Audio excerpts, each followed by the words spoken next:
From now on, this house is mine. You need to think carefully about my next move. My husband looked at me with a smug smile on his face. He spread his arms wide and gazed around the brightly lit, spacious room, his eyes sparkling.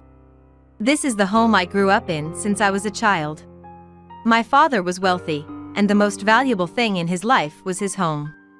This house, built with his passion and attention to detail, is valued at $3 million.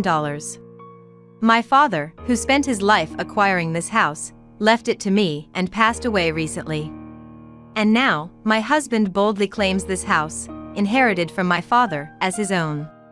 Could he possibly think he can claim the inheritance I received as his own? Just as I thought about discussing this misunderstanding, my husband proudly showed me something. This isn't kidding you. Here's the evidence. What was in my husband's hand? My name is Abby, and I'm 38 years old. I work as a banker at a modern online bank that utilizes the latest technology. Behind this career choice are the values and importance of money I learned from my parents from a young age. My parents were professional investors, and I was raised constantly receiving an education about money in a wealthy household. Money is a valuable property that supports life. You must manage and protect it with your own. These were the words my father repeated to me many times. While it's true that my family was wealthy, it doesn't mean I could get everything I wanted immediately. The impression is that our lifestyle wasn't that different from other households. In fact, my allowance was slightly less than my friends', and it was rare for us to eat at fancy places. As for school, I didn't go to any special private school, but attended a regular public school nearby. Neighbors and friends knew to some extent about our financial comfort and my parents' social connections. Abby, you're from a pretty wealthy family, right? I'm so jealous. You must be able to get whatever you want right away. I've heard that whenever a new game comes out, you immediately have it.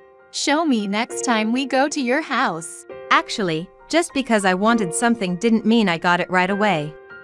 I didn't have expensive items, but such an image became more and more fixed. Being thought of that way by others wasn't particularly comfortable. I felt that I lived an ordinary life, not much different from my friends. When I was in the upper grades of elementary school, a good friend of mine, Camilla, approached me with a problem. Actually, I accidentally broke a game Hillary cherished. Now I need to buy a new one for her, but I hardly have any allowance this month. Abby, can you help me out a bit? Camilla was someone who transferred to our class that year, and we became close quickly. Have you thought about talking to your parents about it? But if I tell them, they'll scold me. I can only confide in you about this. I can't talk to anyone else. While her words hurt me, I feared our relationship might get strained at school. Remembering the advice from my parents about handling money, I hesitated on how to reply. Camilla, I'm really sorry, but I don't have that much money on hand right now. With tears in her eyes after my response, Camilla silently walked towards her home. The next morning, a girl named Hillary from the class next door called out to me in the school corridor. I heard from Camilla. She asked you for a loan and you turned her down? Your family's pretty well off, right? Camilla's struggling to compensate, so you should pay on her behalf. How did it come to this? I had no involvement in the matter. Moreover, I don't have enough money to meet her demands. So I tried to explain the situation to her. Hillary listened to my explanation, but in the end, she said with a displeased look, Your family's rich, right? I can't believe you don't have the money.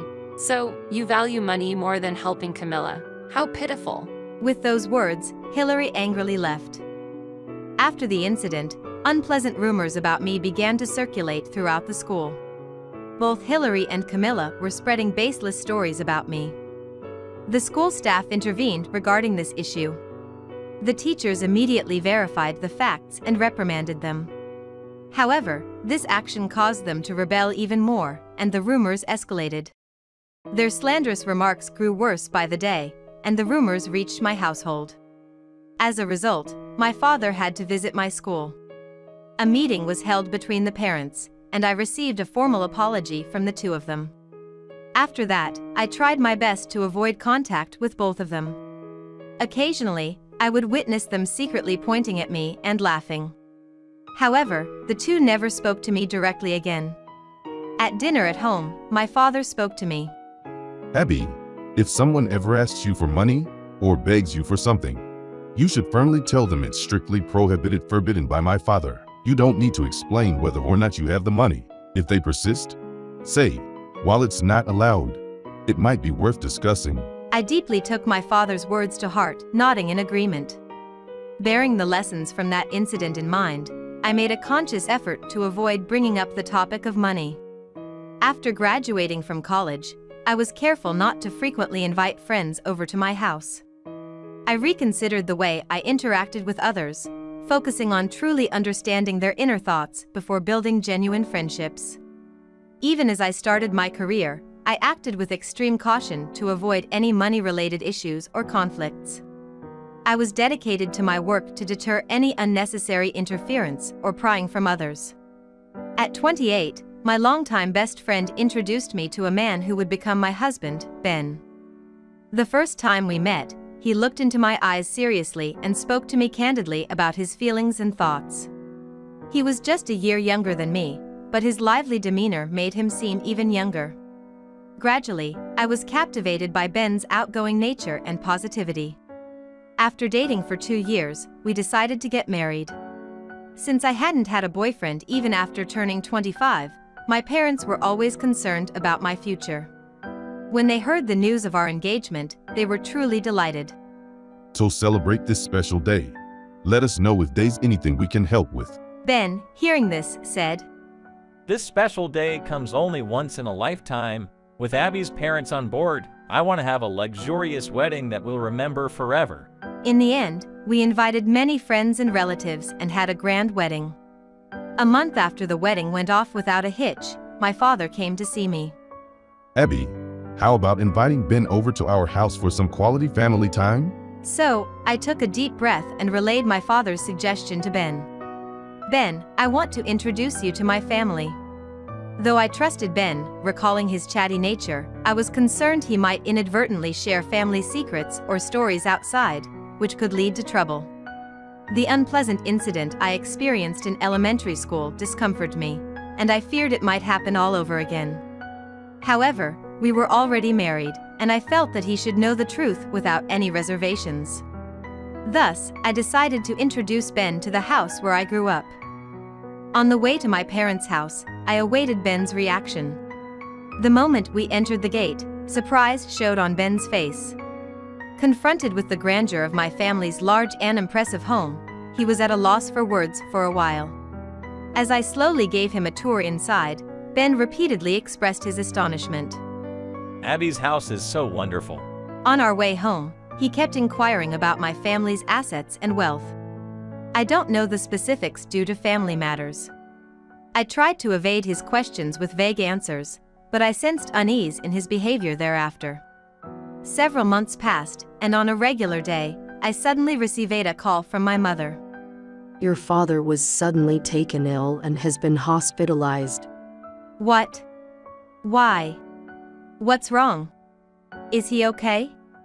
I was confused and overwhelmed by the blend of shock and concern I felt at the news. The doctors haven't given us the full details yet. Do you remember how your father lacked appetite when you last visited? Come to think of it, during my last visit, my father hadn't been eating much. His complexion seemed off, and he looked rather frail. The detailed examination results will be out this weekend. Could you come to the hospital with us? Of course, I'll make sure to be there. After hanging up, anxiety about my father's health grew within me. The weekend arrived, and I sat with my mother in the hospital waiting room, waiting for my father. After a while, my father appeared. At first glance, he looked his usual self, but he clearly seemed tired. Upon greeting when I greeted him, he replied with a warm smile. I'm sorry for making you worry. As we age, our bodies don't function as they used to. A short while later, the primary doctor called us into a room.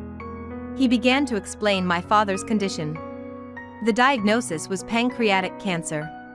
It was significantly advanced. At stage 4, there were metastases in various parts, making surgery a challenging option. I was too shocked to speak, and my mother began to cry. Why did this happen? He always took care of his health and was mindful of his diet. Amidst shock and sorrow, my father maintained his silence. The pancreas is located deep within the body, making early symptoms hard to detect. That's why it tends to be discovered late, and by the time it's detected, treatment becomes challenging, as the doctor explained. The moment the door to the patient room opened, my father spoke to us with an expression that suggested a deep resolve. I'm sorry. From now on, you two need to support each other and live your days happily. Tears welled up in my eyes, and my mother was similarly moved to tears. From that day on, I tried my best to spend as much time as possible visiting my father. With the outbreak of a new infectious disease, hospital policy limited visitors to immediate family. My father seemed to deeply miss the precious moments he once had with his close friends. Abby, even after I'm gone, please protect that house and strengthen your bonds with many people. Holding on to my father's wishes, I decided to fulfill them. I began to plan for the house my father envisioned and started looking for the best renovation company. Ben knew that I was visiting the hospital almost every day and was genuinely concerned. However, considering past events at my family home, I hadn't yet shared my plans or thoughts about the house's future with Ben. Is your father all right? Honestly, he doesn't seem to be recovering as I had hoped. Abby, it must be tough bearing all this alone. If there's any way I can help, just let me know. I felt deeply grateful for his sincere words.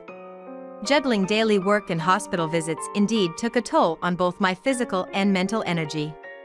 For a moment, Ben's warm words made me feel a bit relieved.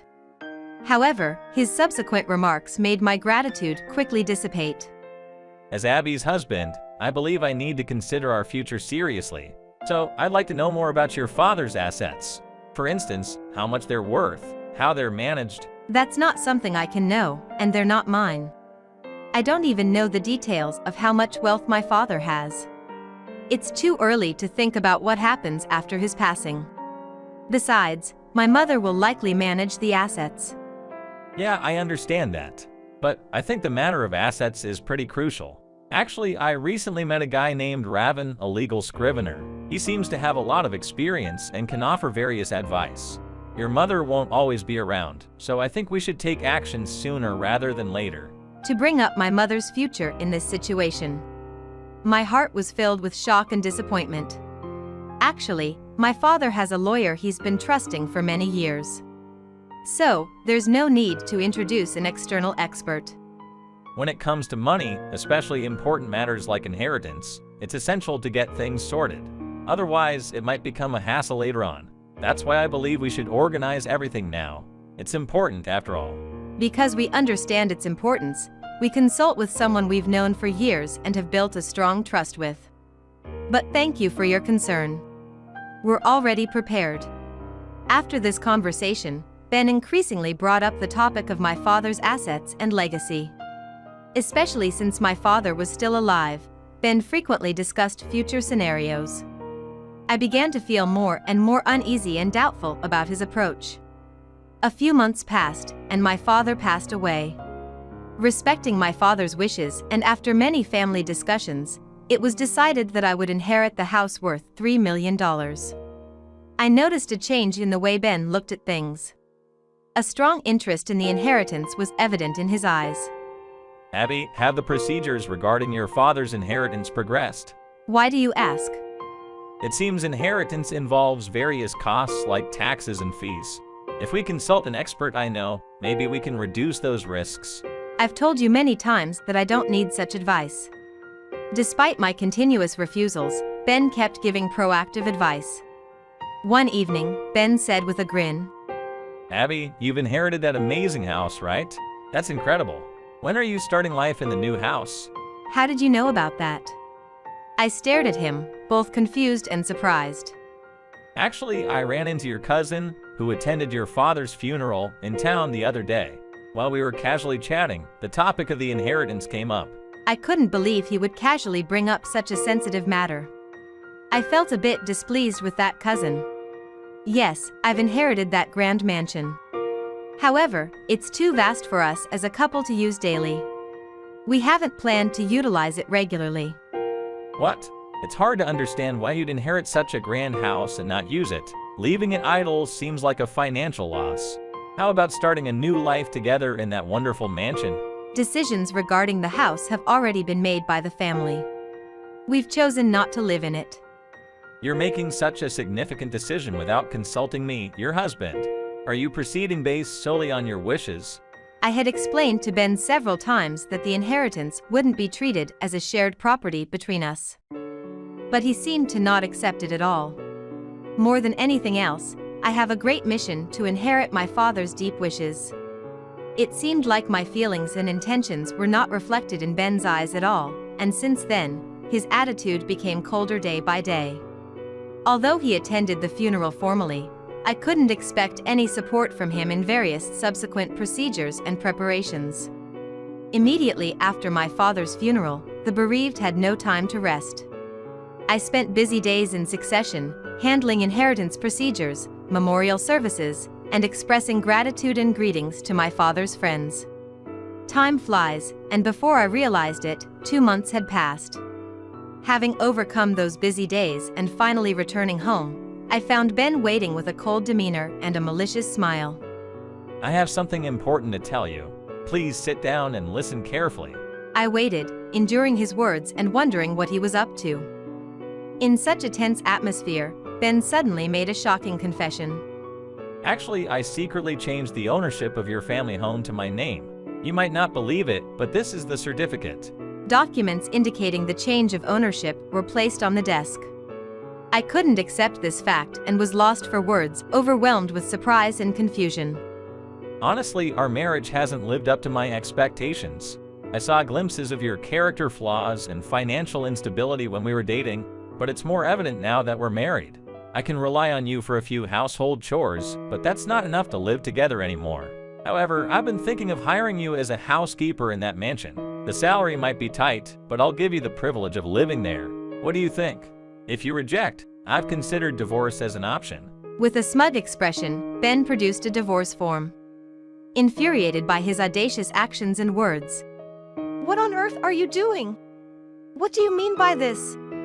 Actually, I consulted with a legal expert I know, Raven. He made sure all the paperwork was in order.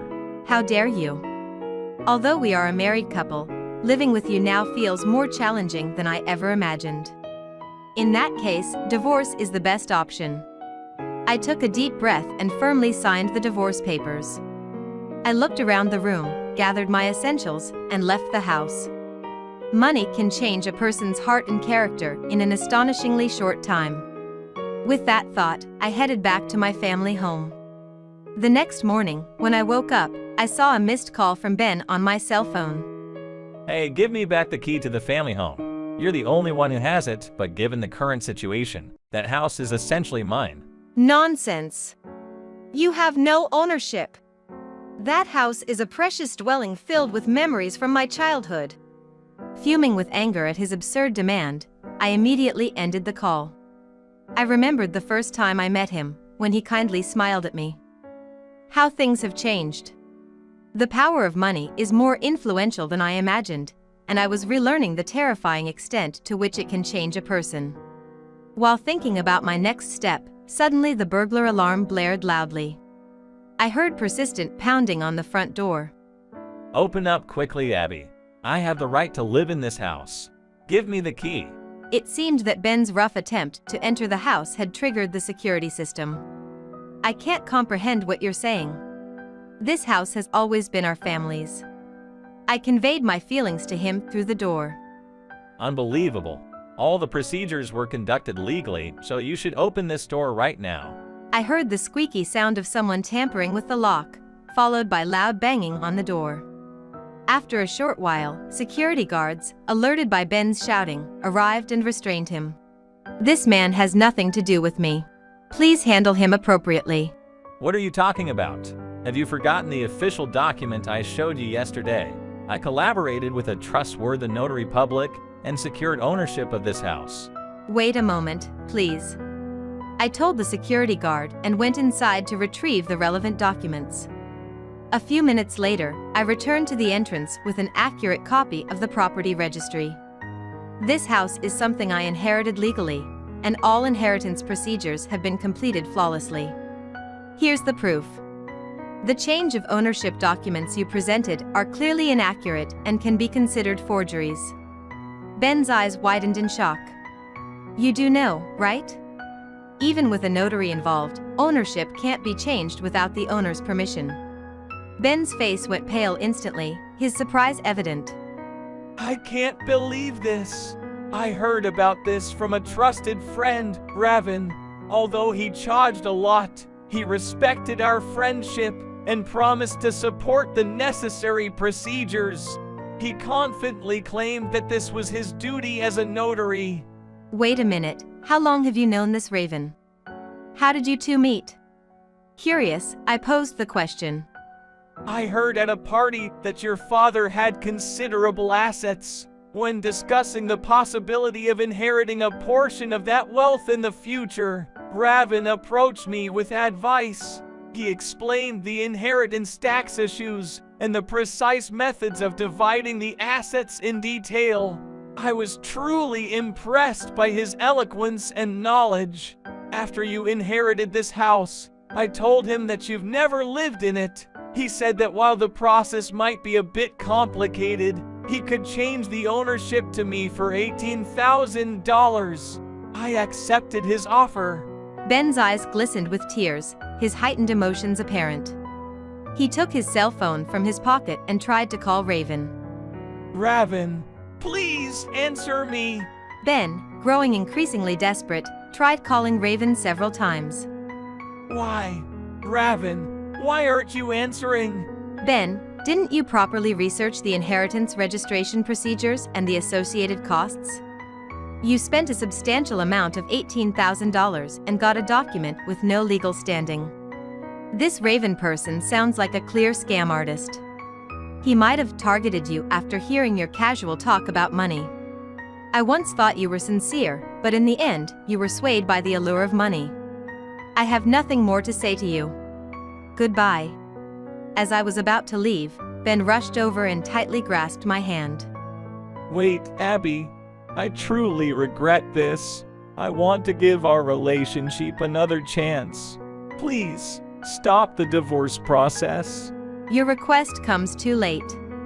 Besides, this isn't the place for such requests. Security, can you please escort him out so he doesn't cause any trouble? Ben was taken out of the house by the security personnel. After that, I enhanced the security of my ancestral home. I set up new contact information for both myself and my mother. Ben visited many times, but he was turned away by security and eventually stopped coming. 3 months later, amid the loud chirping of summer cicadas, we were at the temple for the first anniversary of my father's death, along with his close acquaintances and friends. Among them, one man looked particularly haggard. Although he was emaciated with a sickly pallor, it was unmistakably Ben.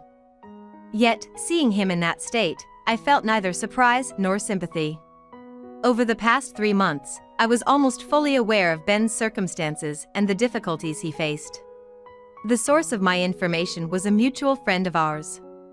According to this friend, in an try to reconcile with me, Ben often lied to his boss about the reasons for leaving during working hours and spent hours wandering the city looking for me. This dishonest behavior quickly became a problem at his workplace. He received several serious warnings from his bosses and faced demotions and pay cuts. Yet, there were no signs of improvement in his behavior. As a result, he lost his job. Moreover, his innate sincerity and naivety led him to become prey for many scammers. Over the recent 3 months, he had fallen for various scams, losing large sums of money repeatedly. His true friends, genuinely concerned about him, had often warned Ben about the traps set by scammers. However, he trusted the con artists who deceived him with sweet words more than he trusted the serious advice from his friends.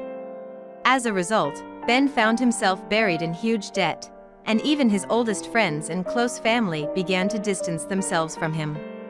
The figure that now stood before me had lost its former brightness and appeared utterly worn out.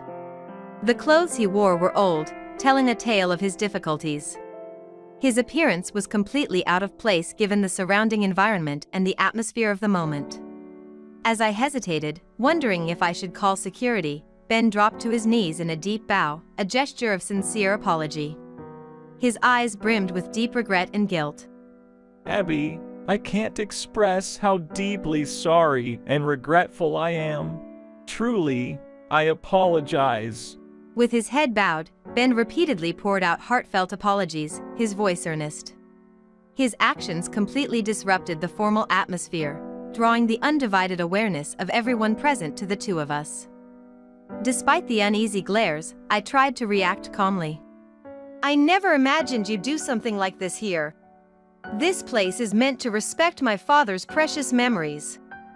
So please, leave right now. Struggling to keep my voice down, I conveyed my feelings to Ben. This day was prepared for my father and our family. I sincerely believed that I couldn't let him ruin this special occasion. However, Ben, driven by his emotions, kept reiterating his apologies without stopping. I never thought it would come to this, but all I feel now is actual regret. Now, having lost everything, I truly understand how important you are to me. Please, help me. You're my last hope.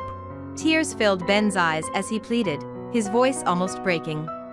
His loud apologies only heightened the attention of the already gathered relatives. How can something like this happen, especially today? Are you okay, Abby? But why would he do such a thing? What on earth is that man thinking? As various questions and expressions of confusion filled the air, I was immediately hit by the sheer stupidity of the situation. Thinking to myself how things had come to this, I stood up. Enough is enough! My voice echoed, freezing the atmosphere of the place immediately. On such an important day commemorating my father's memorial service, what are you thinking causing such a commotion? Our relationship was supposed to be over. Why are you here, taking up my time in such a place? Security, please! This man is a persistent stalker who keeps chasing me. Security officers reacted immediately, rushing towards Ben.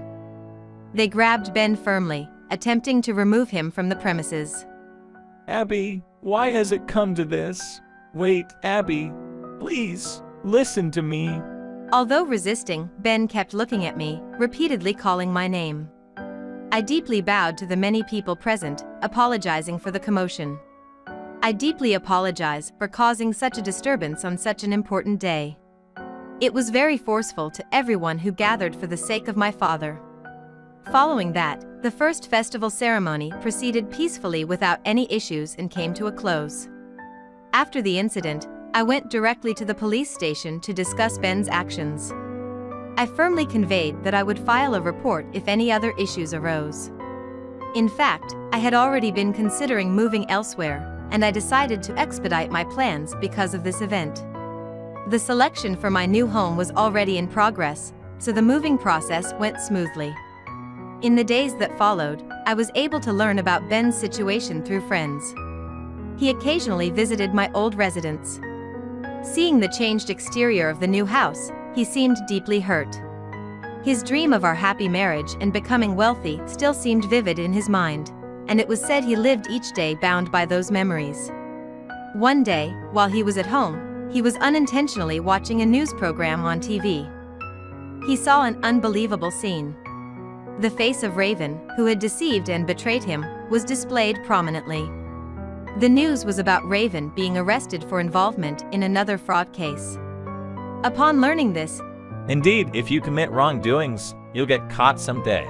he felt this way and was able to regain some of the confidence he had lost. Afterwards, he started to look at himself anew, seriously pursued job hunting, and as a result, he found a truly fulfilling job. Every time I remembered the last conversation I had with my father at the hospital, I felt a tightness in my chest. This house is a treasure for our family. I want many people to use it joyfully and make it a meaningful existence. Taking these words to heart, I spent a long time pondering. Eventually, I decided to use our family home as a vacation rental. Thanks to preliminary research and frequent meetings with a renovation company, the remodeling process went very smoothly. Today, our former home is a luxurious vacation rental loved by locals and tourists alike. Working on this venture with my mother, our bond has grown even stronger than before. And the new appearance that Ben witnessed was that of the vacation rental.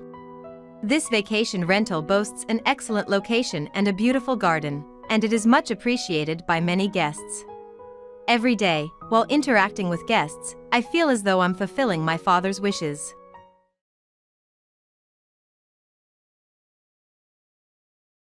What is this exactly? Dead weight? It was the company's founding anniversary celebration. I was shocked to see that the name card next to mine said dead weight, even though my father and I were meant to be seated at the same table. I was taken aback. This was real. It wasn't a dream. I didn't know who may have done it or what was happening. There was a frozen look on my father's face as well as mine, because they were not focusing on the name cards on each table. Others in our immediate vicinity were unaware of it. Who would do such a thing? I whispered. I really apologize if this offended you. My father said, I'll definitely find out who did it. There you are, I wanted to know what you were doing. You found your name card. I heard that angry voice behind me as I was furiously crumpling my father's name card. Our department boss, Samuel, was there. He was staring at my hand with a smile on his face when I turned around. I realized then that he was the one who had made this terrible name card. Was it you, Samuel? Yes, I was the one. Only the elite are invited to this party. Why don't you just go home with your dad? He said it clearly and with a smug grin, looking down on us. The final straw was that. This was one of those lines that you just don't cross. Are you serious? Now take that back. You have time to make this right. Why would I retract it? I said nothing incorrectly. Just go now. You and your father are worthless freeloaders. He talked with such assurance, as though his statements were indisputable facts. So there was no point in arguing now. He would quickly discover the hard way if he was so oblivious to the truth of his circumstances. Trevor is my name. I currently lead a busy but contented life working for an IT company. However, it wasn't simple to get here. The trip had been difficult. Allow me to transport you back to my early years. I went to a public school when I was still in elementary school, and I came home every night. It was the same on that day. My father was there when I got home at the regular hour. He was usually at work at that hour, so it was odd. I was a little confused when I walked into the house. Hey, Dad, you have work today, don't you? Your mother called me, so I hurried home. She intends to abandon us. What? My father was sitting in the living room, looking a little down when I walked in. He gave me my mother's story. I honestly couldn't think of anything to say because I was so stunned. Although there had been a recent rift between my parents, I never thought my mother would leave. What happened suddenly? I don't understand. Mom is going. Even so, what does that mean? She is leaving to live with a new person. It'll just be you and me from now on. Between the two, I'd always been closer to my dad. He played with me when I was younger, and I naturally gravitated toward him. If I had to choose, I'd choose my dad. But for an elementary school-age kid like me, my parents' sudden divorce hit hard. After that, I stopped going to school and shut myself in my room. I bought sushi today. Eat it whenever you want. It's in the fridge. From that day on, I stayed locked in my room, barely talking to my dad. But even then, he always cared for me and remained on my side. I never went back to elementary school, but over time, I began to break free from my reclusive life. Eventually, I entered middle school and started attending classes. My lack of communication skills, a result of my isolation, made it hard to make friends. But I managed to graduate. Since I wasn't part of any clubs, I spent most of my time with my computer. That's why, after finishing middle school, I became a freelance programmer and entered the world of engineering. How's work going? Are you doing well? My father asked.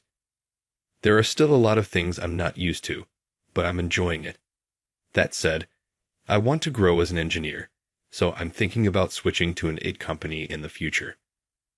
I see. If there's anything I can do to help, don't hesitate to ask me anytime. My father worked at a major corporation and was exceptionally capable at his job. Unlike him, a highly educated and elite professional. I was a middle school graduate who stumbled along the way. But he never looked down on me. Instead, he accepted me as I was, providing a home where I could relax and focus on my work. 2 years later, I transitioned to an IT company and officially started my career as an engineer. I worked tirelessly every day, and by the time I turned 30, I had become independent and started my own company. Dad, can I talk to you about something? What is it? After establishing my company, I devoted myself to growing it. Before I knew it, the company had expanded to over 100 employees. But then, I hit a major hurdle. Recently, I feel like I've been failing as a CEO. On top of that, I don't think it suits me. I feel more comfortable working in the field than managing people. I never had great communication skills or strong leadership abilities. Balancing the role of a CEO while growing the company is beginning to wear me out. Well, everyone has their strengths and weaknesses. That's why I wanted to ask you to take over my position, Dad. What? The moment I said that, my father looked genuinely surprised. After all, he still worked for a major company, and it was a bold proposal, even for family. I know it's a big ask, but the company has grown significantly, and I can only entrust it to someone I completely trust. Given your experience leading people in a major corporation, would you consider taking over? I never thought I'd receive such an honorable request from my own son. There's no reason for me to refuse, so I'd be happy to do it. I was stunned by his response, but more than that, I was overjoyed. I didn't expect him to agree so readily, but he seemed determined to do anything for me, and it reignited my motivation. Thanks, Dad. I'm counting on you. From that point on, I focused on leading field operations and balancing my work as an engineer, while my father managed the company. We operated like a two-person team. My instincts were right. My father used his vast experience and knowledge to unify the employees, rapidly expanding the company. Another decade passed, and the company was so stable that even the executives my father had trained could run it without him. One day, I heard, "You're the project manager for something now." Is that true? Yes. Are you the newly appointed department head? Samuel, yeah. Word about me must have reached you from the executives. When I arrived at work as usual, there was a large man sitting at the department head's desk, feet propped up on the table. I'd heard from HR that a new manager would be joining, so I immediately realized who he was. But I hadn't expected such behavior. Looking forward to working with you. So I heard you're a middle school graduate. Is that true? There were already plenty of things wrong with this conversation. First, his choice of words, addressing someone as a middle school graduate so casually on a first meeting. It was baffling how someone like this managed to hold down a corporate job. And most of all, putting his feet on the desk, it was beyond belief. That's correct. I've been working with computers since middle school, so I became an engineer straight out of there. Because of that, I have a bit more experience than most people my age. Wow, that's pathetic. This company must be going downhill if they're making a middle school graduate a project manager. Are they planning to collapse or something? He glared at me with disdain, clearly hung up on my academic background, and let those words fly. Sure, my education isn't something to brag about, but I've consistently delivered results. The project I'm managing right now is running smoothly. For someone who just joined the company to act like they know everything was more than a little aggravating. You're right, my academic background may not be impressive, but I'm doing my job properly, so please rest assured, I responded, not bothering to hide my annoyance. Middle school graduate, he sneered. Does he not understand that academic credentials aren't everything? Oh, are you talking back to me? For someone who graduated only from middle school, you sure are cocky. That was one unnecessary comment too many. While he might technically be my superior in this workplace, it's unacceptable to suppress people from a position of authority. A workplace like that stifles flexibility and creates a toxic environment. Sure, when you're younger, emphasizing academic credentials makes some sense. But at our age, why is he still hung up on this? In a professional setting, people should be evaluated by their work, not their past education. I graduated from the prestigious Tokyo University. You should consider yourself lucky to even be working alongside someone like me. It's been over 20 years since he graduated, yet he's still clinging to past glories. How pathetic. For someone of his age, bragging about academic achievements just comes across as sad.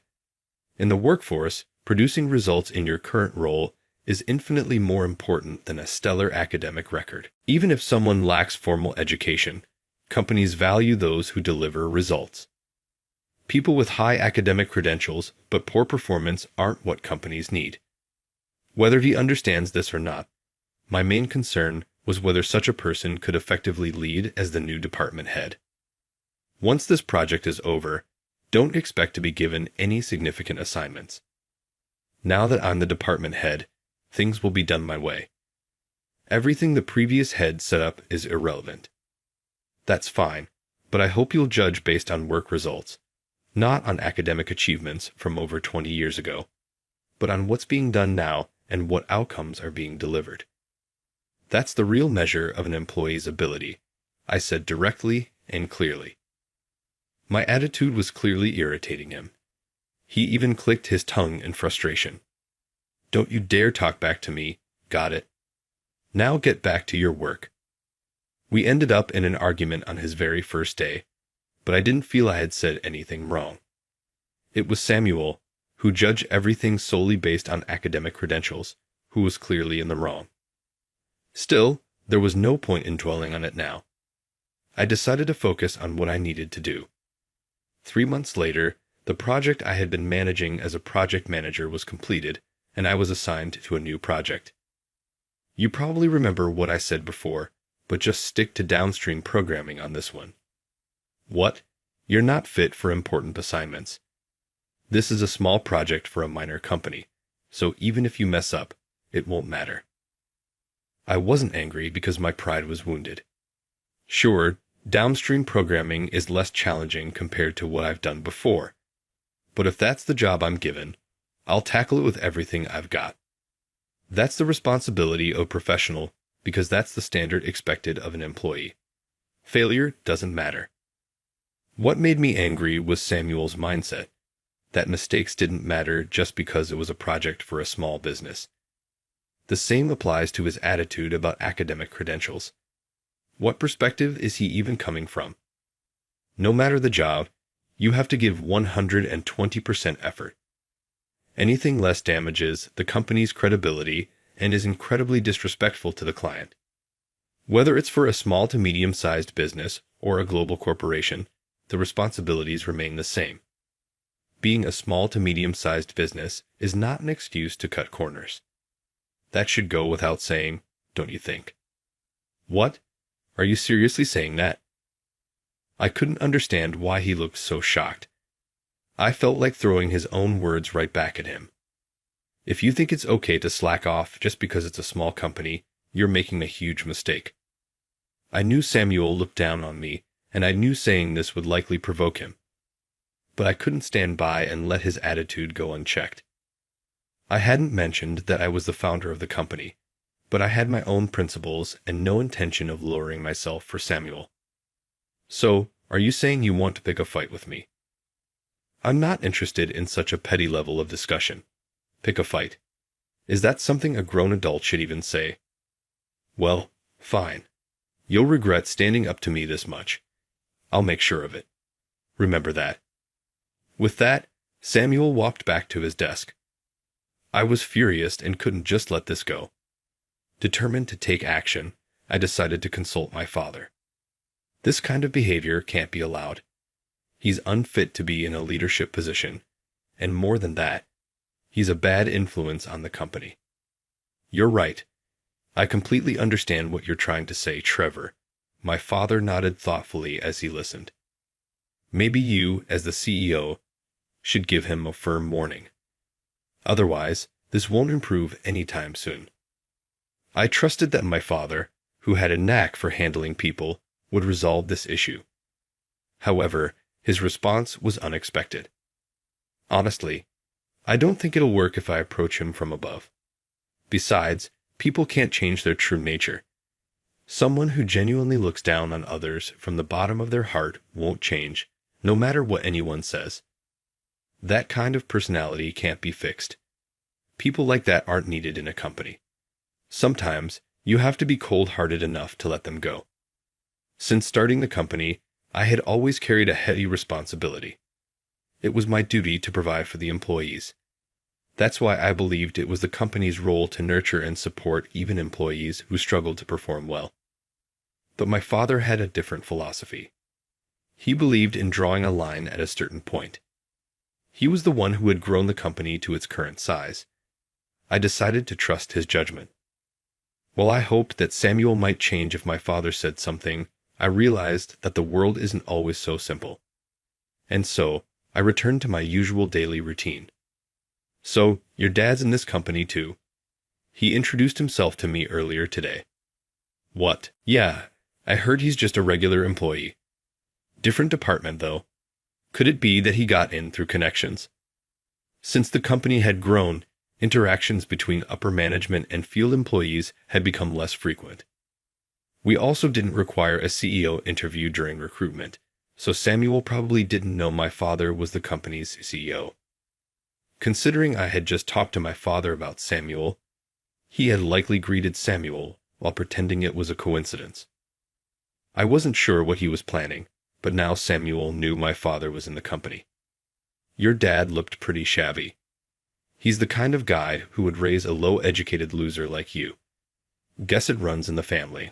Huh. Excuse me?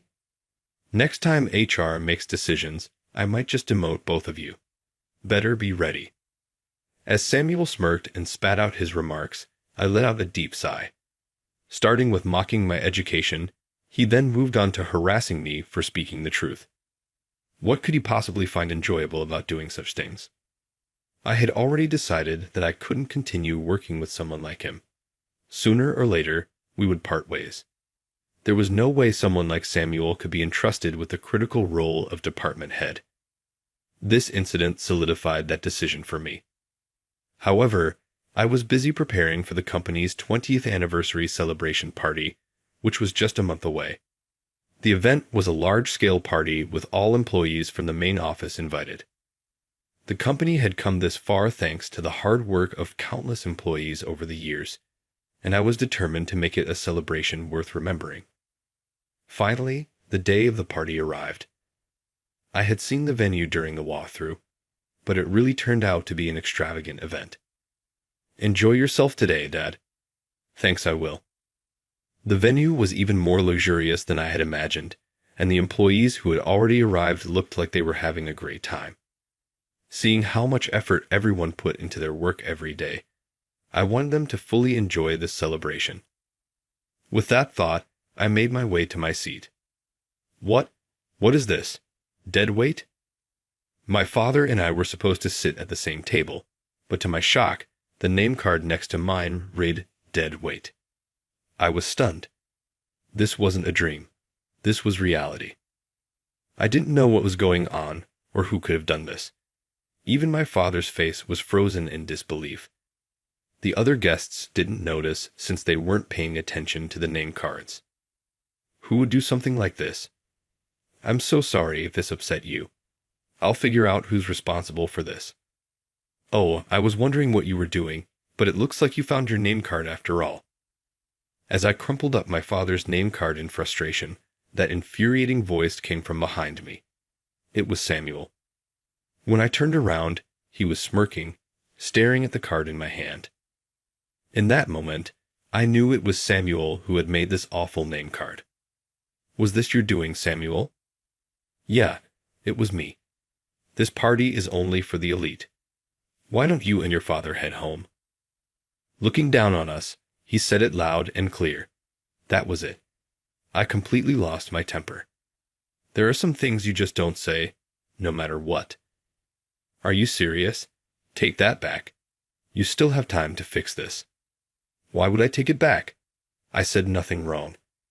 You and your father are just useless freeloaders, so just leave already. Samuel's smug confidence made it clear he believed his words were absolute. If he was going this far, there was no point in arguing. He didn't realize the precarious position he was in, but he was about to find out. Shall we head home, Mr. Abbott? Samuel says an incompetent shareholder and CEO should leave. Yeah, let's do that. The other employees can enjoy the party without us. When I said this in front of Samuel, his smug expression immediately froze. He probably wasn't sure whether to believe me, but the mention of shareholder and CEO struck a nerve. The thing is, I wasn't lying. I founded this company and hold all the shares, and my father is the CEO of this company, a position I appointed him to. I wasn't exaggerating or making anything up. This is ridiculous. Do you really think I believe that? Stop lying. I'm not lying.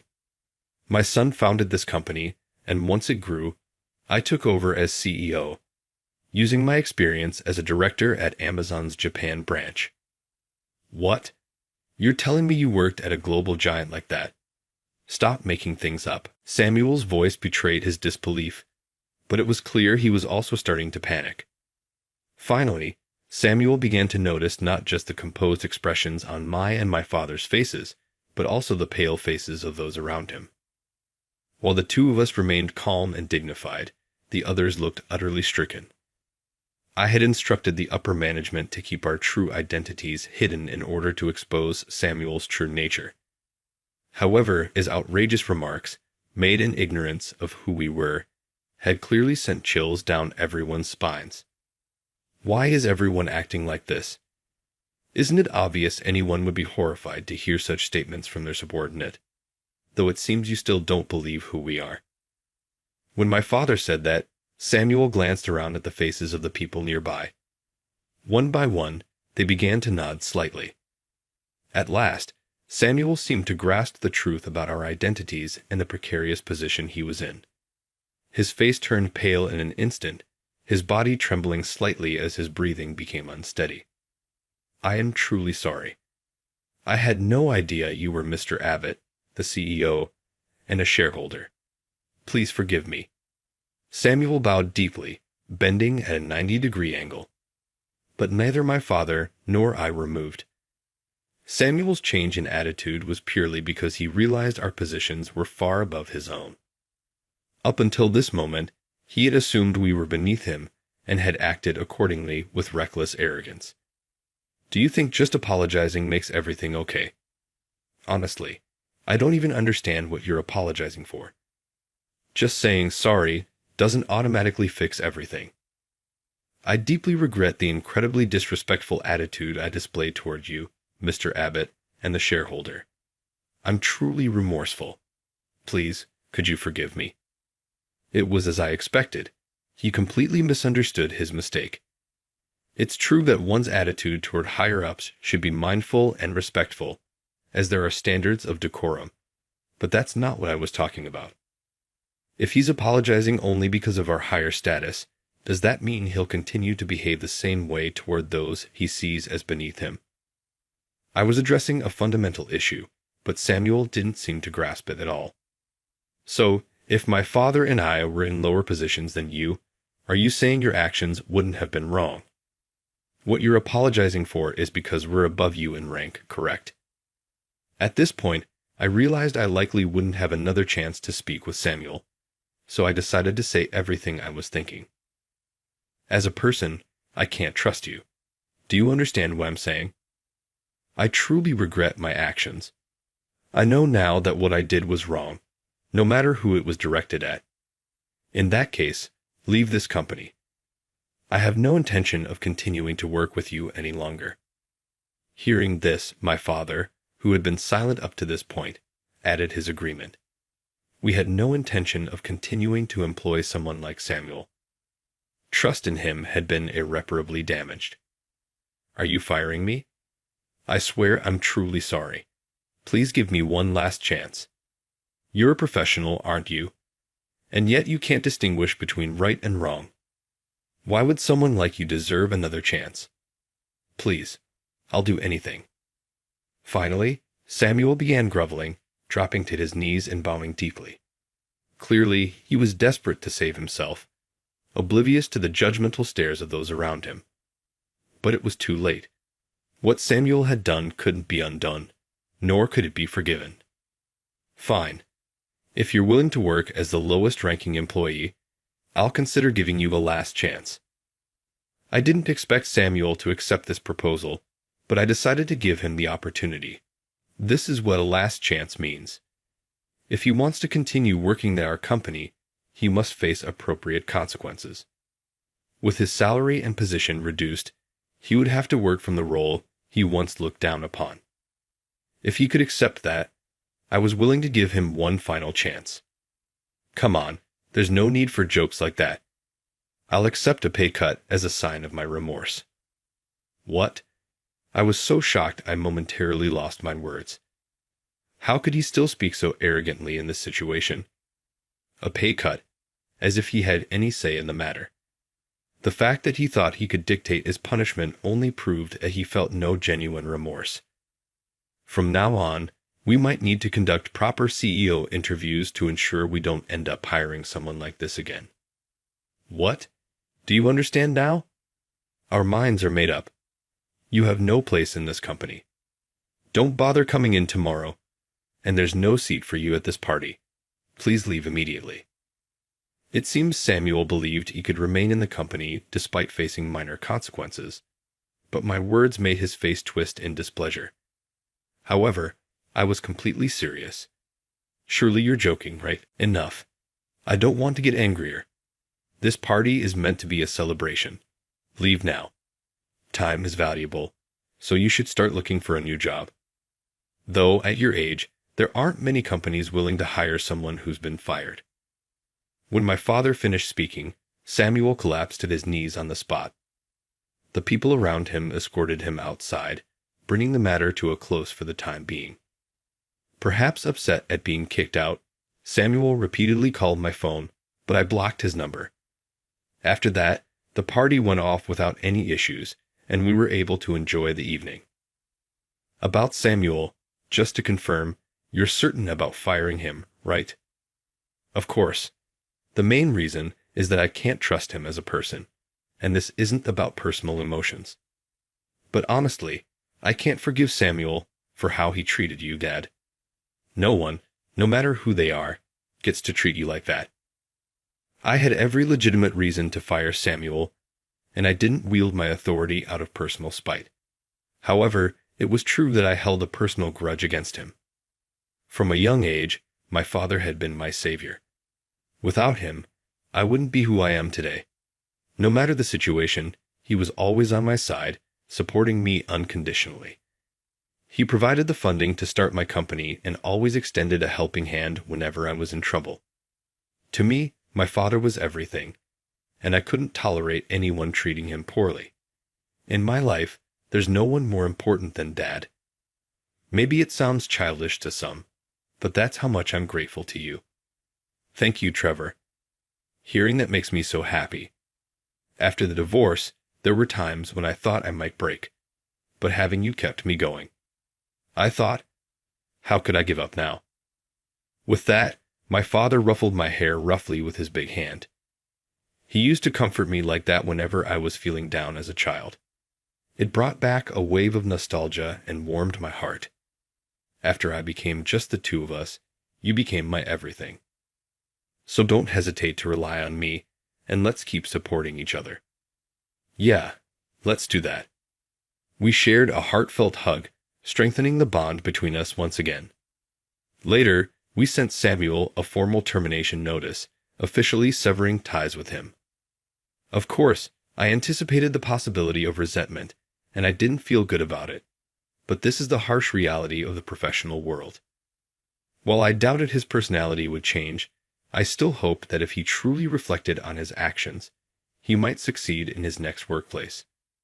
Hey, about Samuel. I heard from the board that he found another job pretty quickly, but apparently it's at a pretty rough company. Really? Is that so? Yeah, getting fired at his age hit him hard, and he only got one job offer. On top of that, being fired led to his wife and kids leaving him. He's apparently living a miserable life now. I was genuinely shocked by his downfall. I had hoped he might turn his life around, but this was unexpected. His wife and kids left him. You mean they got divorced? Seems so. Apparently, he was a domineering husband and acted like a tyrant at home. When he got fired, he probably lost whatever value they saw in him. I see. No family waiting for him, stuck with a terrible job. I doubt he'll last long. Not that it's our concern anymore. If he had worked diligently, things wouldn't have turned out this way. Everything that happened was a consequence of Samuel's own actions, and there was no reason for us to feel sympathy or extend a helping hand. Following this, I implemented significant reforms in the company. We conducted thorough checks to ensure there were no other employees like Samuel and reviewed the work environment to make it more pleasant for everyone. While no major issues were uncovered, it became clear that some employees had been harboring unease. I thought this was normal for a workplace, so I just tried not to let it bother me. Even so, it's true that you weren't entirely comfortable. I'll discuss this with upper management and make sure things improve. Thank you for sharing your valuable input. Yes, thank you for addressing even minor concerns like this. I'll keep working hard. By addressing these small complaints, I work to create an even better work environment for everyone. This experience taught me a lot. I had built this company from the ground up and earned the respect of many, but no matter how high I climb, resting on my laurels would be the beginning of the end. It's crucial to remember that the company thrives because each employee works hard every single day. Thank you so much for giving me valuable experiences and even a generous wage as an intern. I'm excited to officially join as a full-time employee in April. Being an intern doesn't change the fact that you contributed to our work. I'm looking forward to seeing you achieve even more. Keep it up.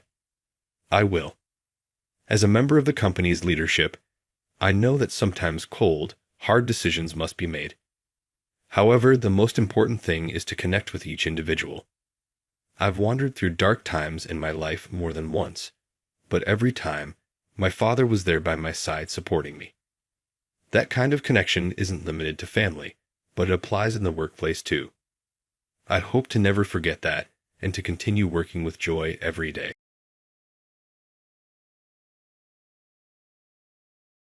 Kyle is my name. I had a new student transfer to my class back in 5th grade. Ava West, the new girl, was being teased by 3 bullies one day. Hey newbie, say something. Ava was an obvious target because she was small and thin. They took advantage of her reserved personality to taunt her every day, always succeeding in making her feel uncomfortable.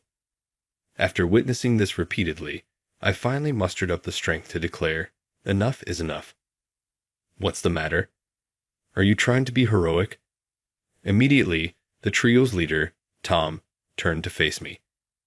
Indeed, what is the monkey face attempting to demonstrate here?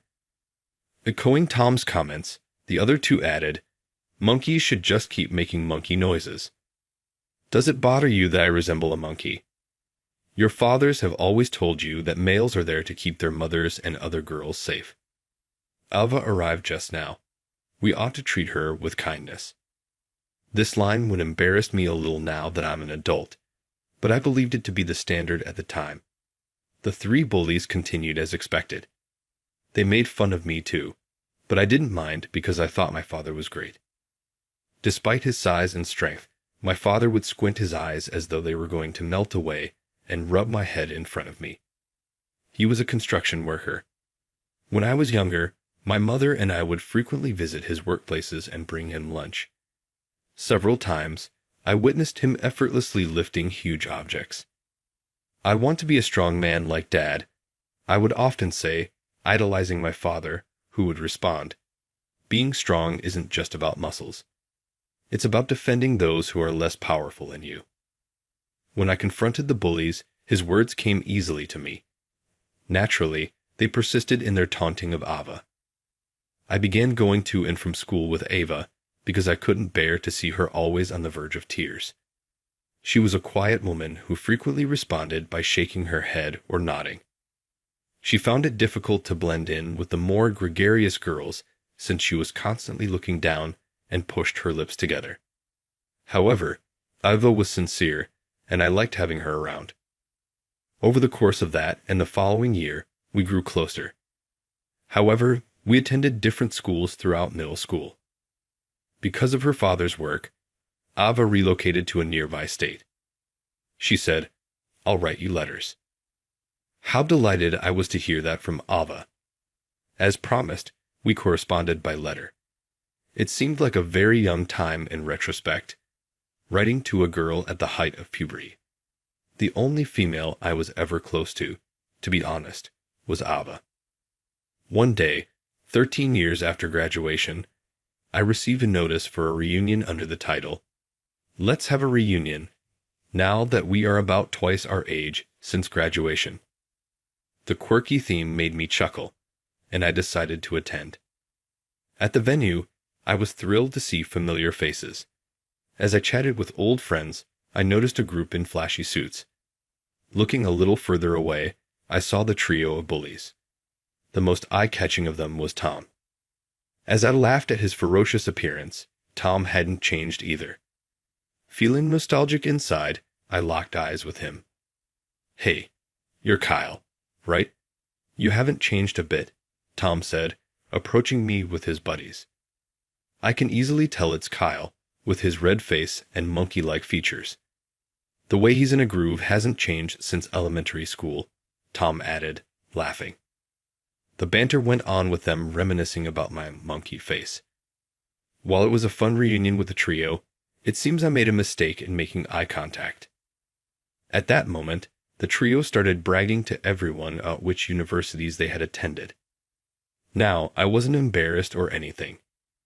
I just thought that amidst their discussions of which university was better or worse, I'd definitely be the odd one out. "So, Kyle, which university did you go to?" I had tried to stay out of it, but I knew this question was coming. I honestly replied that I started working right after high school.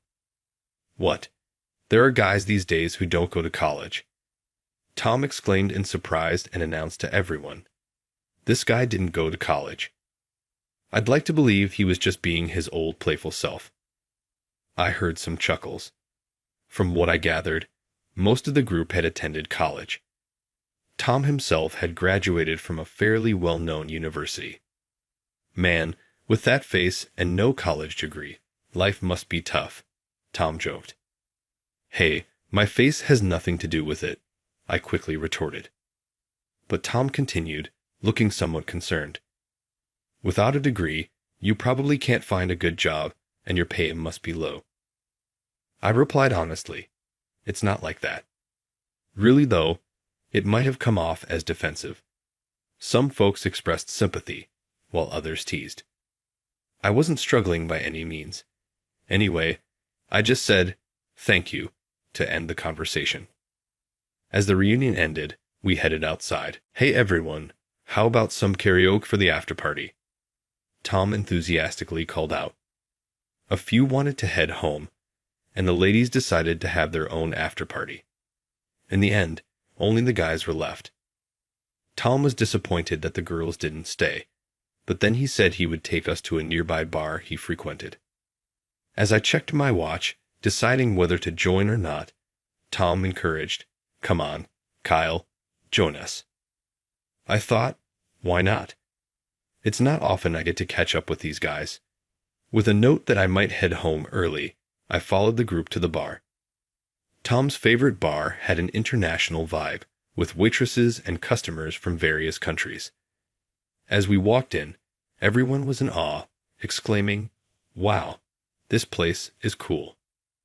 After Tom conversed with the waitress, he was led to a large table in the back of the bar. Tom had pre-booked a large table there. Everyone was excited to see a bar they had never been to before. The rumor was that Tom had a thing for foreign women, which is why he often came to this bar. "This is Michelle," Tom introduced the waitress who came to our table. "Oh my, Tom, how many girls do you know?" someone teased. Michelle's fluent retort made everyone laugh. The bar was lively, with music playing. We could chat with the waitress, mingle with other customers, or just enjoy ourselves as a group. Everyone seemed to be having a blast. After a while, a stunning blonde woman entered the bar. With long blonde hair, revealing clothes, and a beautifully styled look, she captured everyone's attention. Tom couldn't help but let out an "oh." Following Tom's gaze, we all turned to look. She glanced around, and when our eyes met, she gave a slight wave and a smile. I'd immediately stood up, intending to leave, and said, "Well then." "Oh damn," she waved at me. Tom interrupted, clearly excited. Everyone around me cheered. "Well then," Tom said, looking at me. "Perfect timing, Kyle. Why don't you go and pick her up?" I was taken aback. Tom looked thrilled with a gleeful expression. He suggested, "Let's play a game. Let's see if Kyle can hit on her speaking French." Everyone joined in the excitement.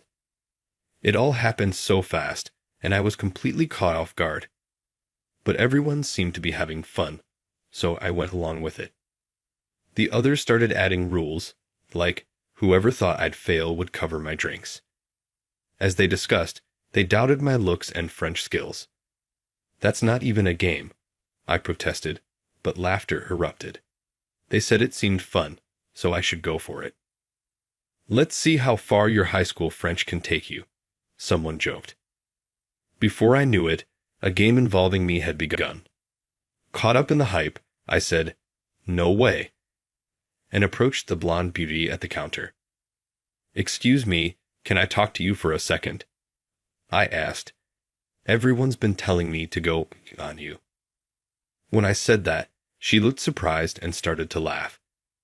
Glancing at everyone seated, she gave me a mischievous smile. "Oh, I see what's going on." "Sure," she said. As I walked with her to everyone's table, they all said, "No way." They rolled their eyes, amazed I could communicate in French. "Good evening. You called me over," she asked everyone in French. But they must have been stunned by her breathtaking beauty. All anyone could say was, "Well." Only Tom seemed delighted. "She looks even cuter up close. Thanks, Kyle." "Oh, come here, baby," he said, spreading his arms wide, beckoning her over. She laughed out loud, taking her time getting to him. When Tom reached out to grab her hand, she said, "Why would I come to you? Don't get the wrong idea." Everyone looked at her with a "what?" expression and became quiet. The words she uttered were in fluent English. "You're Tom, right? That's George next to you, and over there," she said. "I recognize all three of you right away." She mentioned only those three names in the room. Given her fluent English and ability to name them, everyone seemed to be in shock. Seeing everyone's reaction, she and I exchanged glances and burst into laughter. "Sorry, everyone, but don't you remember? It's Ava West." When she said that, everyone was silent for a moment, then exclaimed in unison, "No way. Are you that Ava?" Amid the surprise, Ava smirked. "No, darling, it's Ava Black now." Hearing that, everyone blinked in astonishment, falling silent again for a few moments. Then, a collective "what?" echoed throughout the room, drawing the attention of other customers. Ava playfully wrapped her arm around mine, smiling brightly. Actually, Ava couldn't make it to the reunion because of work, but she finished up and came to pick me up, I explained. I tried explaining to everyone, but they seemed lost. Ava must have been tired from work, but when I briefly emailed her about attending an after party, she replied, I'll pick you up. The truth is, I still had some work to do after I got home. On Saturday nights, it's hard to hail a cab, so I took advantage of Ava's kindness. Everyone kept saying, I didn't recognize Ava. She's become so beautiful. Indeed, Ava in elementary school was short and petite and always looked timid. But the trio hadn't changed much.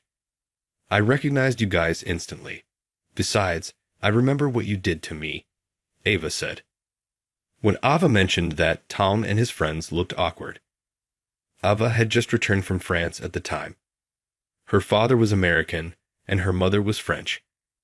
Due to her father's job, she had lived in France for a long time and barely knew basic English. She had been mocked for her intonation, which made her even more reluctant to speak. I was sad every day back then, Ava told the three of them. They sincerely apologized, saying, We're sorry. But thanks to you guys, I was so frustrated not knowing English that I studied a lot. Now, as you can see, I'm fluent. You apologized, so I forgive you, Ava said with a smile. When Ava smiled, Tom and everyone else broke into smiles too. Hold on a second. Did someone just say Ava Black? Does that mean? Tom suddenly became serious, looking at everyone's faces. The two of you are married? No way.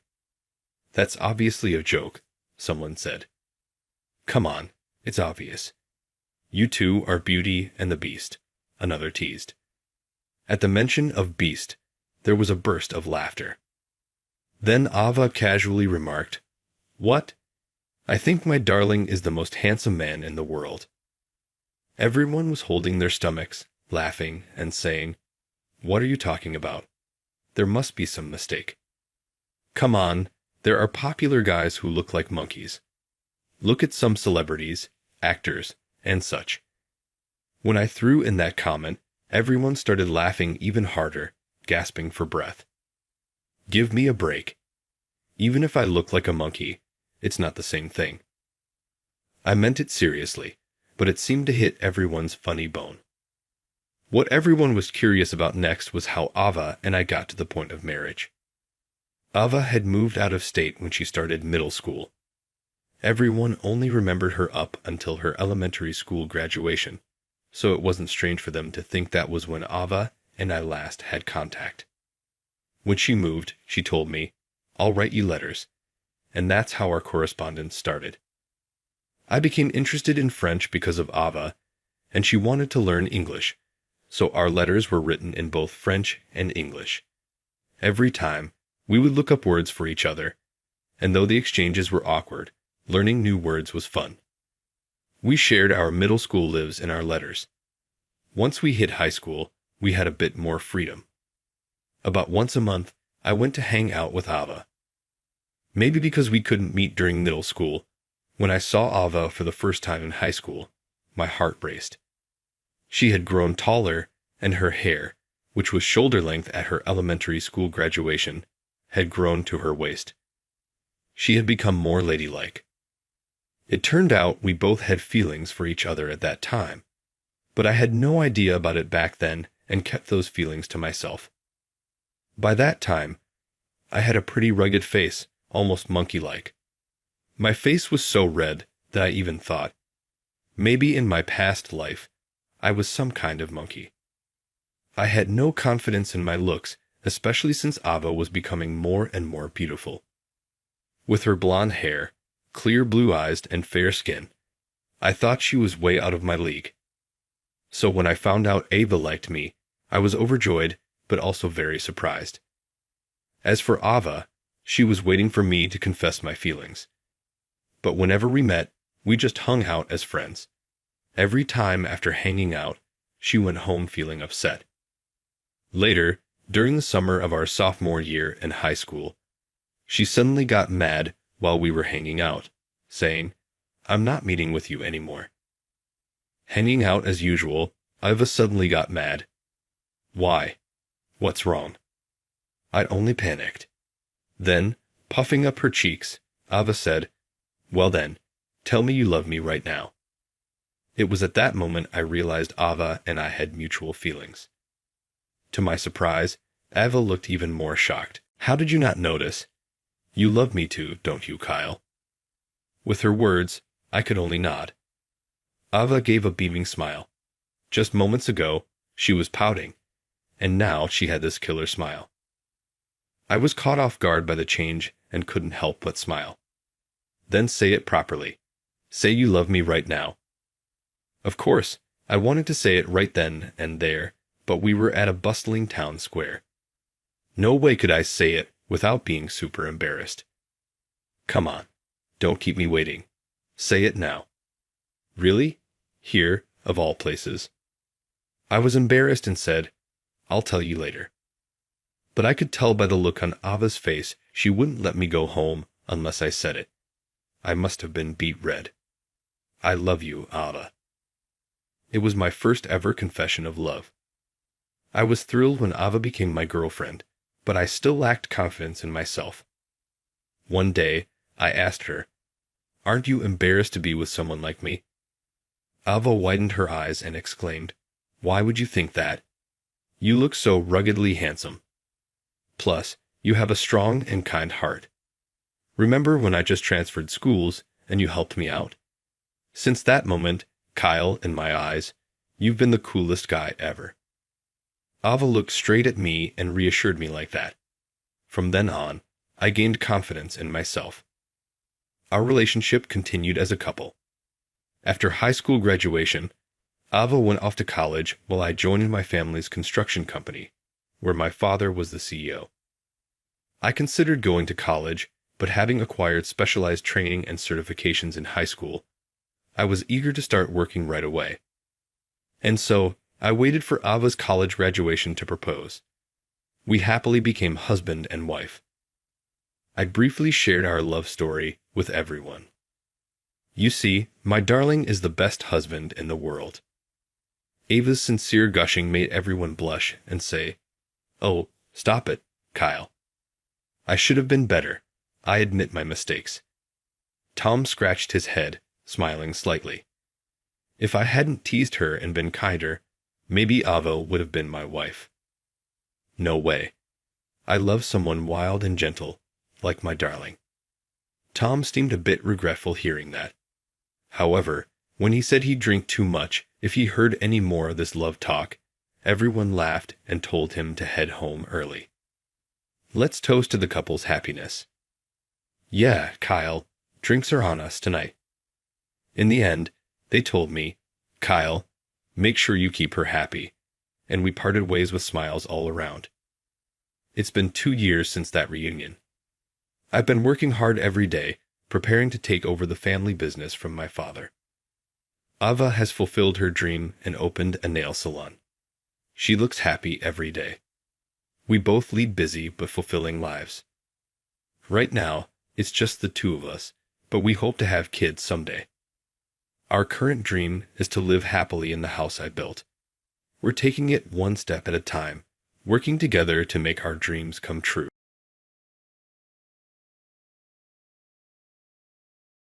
Did you tell a falsehood about your multilingualism? You should and shouldn't do certain things. There was a stir in the still meeting room. To be honest, this unexpected circumstance perplexed me. But oddly enough, my body moved by itself. I'm sorry. I'll carry on with the meeting from here. Lucas is my name. I am a 28-year-old man without a partner.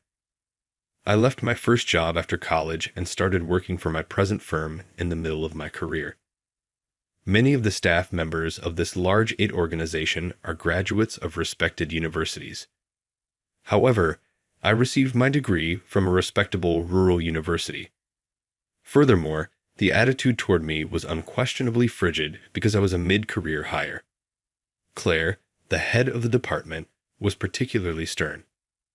Lucas, how many years have you been working now? This is my 6th year, I said. You remain at this level too. Claire would play with her hair and comment, as a mid-tier university graduate, it must be nice to have low expectations, without even glancing at me. Such conversations were commonplace. It was very nasty of her to make fun of my education and mid-career situation. Day after day, I reminded myself that my college degree has nothing to do with my ability at work. Nevertheless, all of the other workers in my age range had attended famous institutions. Others were moving up the corporate ladder, while others were overseeing major projects. I was nothing in comparison to them. As Claire used to say, I eventually started to despise who I was and started to undervalue myself. I was then given a presentation one day. It wasn't a big deal, but the business might gain if it worked. More significantly, it was a project that might boost my self-esteem. For the discussion, I went to the meeting room. A woman yelled at me from behind as I was walking. "Are you Lucas?" Sophia, a department head from a different division, was the one who spoke. "Yes, I am that person. Hello, Sophia. I'm glad I did it correctly. I am Sophia, and I am in charge of this initiative." Despite having the same year of employment, Sophia and Claire had rather different personalities and a totally different vibe. Sophia exuded a proper ladylike air of refinement and elegance. I was enthralled as she smiled and held out her hand for a handshake.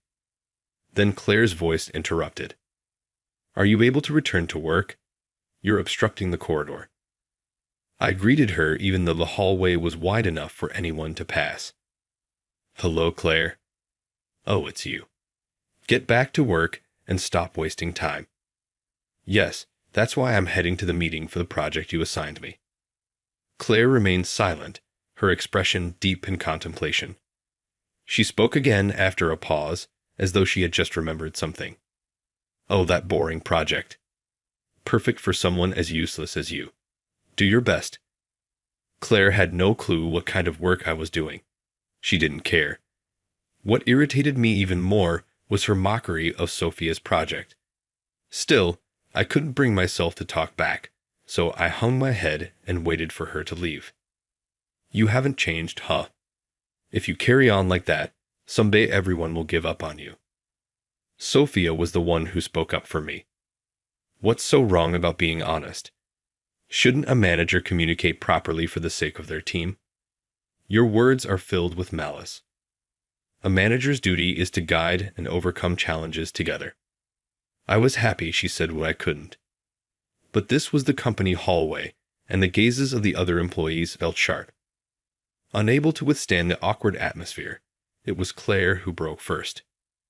Yeah, I get it. I hate when you play the goody two-shoes." With that, Claire walked off briskly. Though her tone was sharp, it felt more like she was escaping. As I watched her retreating figure, Sophia spoke to me. "Sorry about Claire. Is she always like that?" Sophia peered at my face with a worried expression. Caught off guard by her beauty so close, I quickly turned my head. "Yes, she's always like that. But it's the truth, so I've gotten used to it." "You shouldn't get used to that. You need to value yourself more."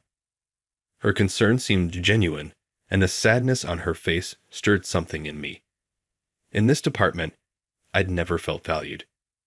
Maybe that's why Sophia's words and expression felt so unfamiliar and uncomfortable. From there, Sophia and I continued to the meeting room while discussing the project.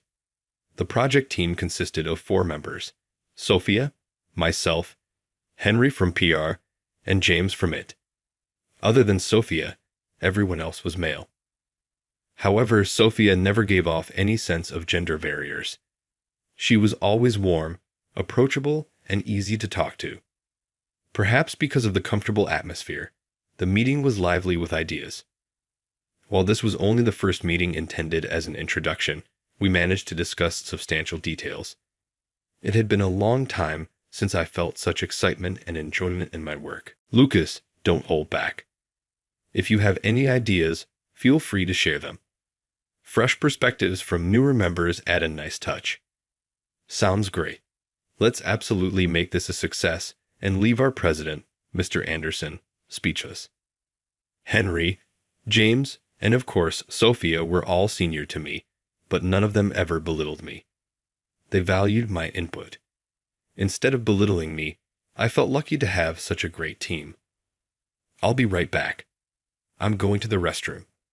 Feel free to keep things moving, Sophia said as she left the room. The conversation continued. Seriously, Sophia is amazing. I can't wait for the presentation. Yeah, she's so different from Claire. Hey, James. Oh, sorry. Normally, badmouthing a manager doesn't sit well with anyone. Perhaps because I was Claire's subordinate, James quickly apologized. I don't know much about Claire, but she's always holding me. The words slipped out unintentionally. That sounds rough. Her team must have it tough. But I think you're doing a great job, Lucas. Thank you. I'll work even harder. That's the spirit. Youth is a wonderful thing. In reality, in my department, everything revolved around Claire. Everyone worked desperately to avoid getting scolded. As a result, the atmosphere was always tensed and filled with pressure. I wanted to ask about work, but I couldn't bring myself to do it. If I did, I'd either be mocked for being incompetent or, worse, ignored altogether. Out of fear, everyone in the department kept to themselves. It was a vicious cycle. You said you don't know much about Claire, so you don't know that story either. That story. Claire is the daughter of William, the executive director. What? I'd only greeted William a handful of times, but I knew who he was: serious, responsible, and the epitome of a workaholic. The thought that Claire was his daughter left me speechless. The revelation left me completely at a loss for words. Some say she became department head because her father's an executive. So, it was nepotism, huh? But was it really that simple? If your parent works at the same company, would it force you to work harder? Hey, we're getting way off track here. This should help. One last push. Sophia handed me some stacks and a can of coffee. Sorry about that. I'll stay focused. And thank you for the coffee. I wondered how much Sophia had overheard. I'd heard about her reputation even from my own department. In reality, she was even better than I imagined. Kind, approachable, and though beautiful, her occasional glimpses of charm made her even more captivating. Still, I couldn't help but wonder. What would Sophia think if she knew her peer had been promoted because of nepotism? But I brushed the thought away. Sophia had stood up for me and helped me. I wanted this project to succeed for her sake. Besides, Claire might have her own struggles. Having your parent as a boss isn't all sunshine and rainbows. Doubting her without understanding felt wrong. Not long after, the meeting came to an end. All right, that's it for today. Thank you, everyone. Let's make this a success. Thank you too. Looking forward to next time. Everyone grabbed their materials and headed back to their respective departments. Lucas, can you stay back for a moment? Sure. What could it be? Did I make a mistake somewhere? Did I somehow upset her? Here, try using this. It was a pile of documents from past project proposals. This is... Lucas, you struggle a bit with planning, don't you? It wasn't so much that I struggled. I just never had proper experience. Had I caused trouble for the team because of that? I'm sorry for being a burden. No. If it's difficult, I want to teach you. I'm not upset at all. Oh. Sophia's words from earlier flashed through my mind. A manager's duty is to guide and overcome challenges together. Sophia was trying to help me overcome the areas I struggled with. My chest grew warm, and at the same time, I felt tears welling up behind my eyes. Thank you. I'll do my best. I wasn't used to being treated kindly at work, and I felt so happy I almost wanted to cry. Take it easy, okay? I'd be a little lonely if you suddenly became completely independent. I wondered how lucky Sophia's subordinates must be. I didn't mean to criticize Claire, but I couldn't help feeling envious. Lucas, do you dislike Claire? Huh. The sudden question surprised me. She has a sharp tongue, but she's not a bad person, right? So, I hope you won't hate her. I want Claire to acknowledge me. That's why I'll keep working hard. Hearing that, Sophia smiled happily. I see, I see. All right, let's blow her away together. Yes, Sophia. I look forward to your guidance. After that, she helped me with the areas I didn't understand, and the study session came to an end. Lucas, do you want to exchange contacts? Sophia opened her address book and made the suggestion. Are you sure? Was it really okay to get the contact information of a senior I admired? Wouldn't I be punished for something so lucky? It's so you can reach out if you have any questions about the project. Oh, right. Thank you. Of course, it was for work. Feeling embarrassed about my earlier excitement, I calmed myself down. All right, I've got your contact now. I wondered if she already had Henry's and James's contacts. As I thought about that, she said, what if I told you work was just an excuse? Pardon. Just kidding. See you later. Sophia walked away with a mischievous, almost devilish smile. I didn't know Sophia could make an expression like that. Still, that joke was enough to give me a heart attack. As soon as I returned to my department, Claire yelled at me. You're late. Do you think this job is a joke? I'm sorry, Claire. You're still here. It was rare for Claire to still be around after office hours. Was there some sort of trouble? What? Am I not allowed to be here? That's not what I meant. Whatever. I'm leaving now. With that, Claire slammed the door and left. Oh, okay. Have a good evening. What on earth was that all about? I knew working overtime wasn't ideal, but I had finished my tasks. If thinking about it won't solve anything, then forget it. I'll go home, eat dinner, and sleep. In the end, I never figured out Claire's intentions. After that, my life at the company changed dramatically. Sophia's advice to rely on others when struggling really hit home. Thanks to my experienced teammates, I learned so much. I took that knowledge back to my own department, sometimes even teaching others. At first, everyone was caught off guard because I, who was considered a lowly mid-career rookie, had taken action. It took time, but the atmosphere in the department began to change. More people started communicating, and the number of cheerful conversations gradually increased. Well, Claire's daily sarcasm didn't go away, though. Still, people who used to be indifferent began to stand up for me. Today was no different. Have you been getting a little full of yourself now that you're doing better at work?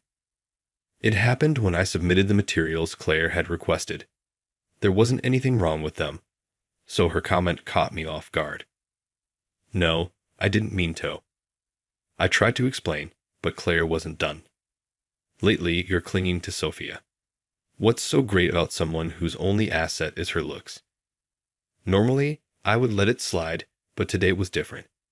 She's been teaching me properly, and I genuinely respect her. What's with you all of a sudden? I'm doing my best, and Claire, I think that's a bit unfair, I said. Claire seemed genuinely surprised that I had spoken up, and she fell silent. Other employees chimed in to back me up. That's right, Claire. Lucas has been working really hard. Exactly. The way you said, that wasn't fair at all. Claire's expression darkened with irritation. Whatever.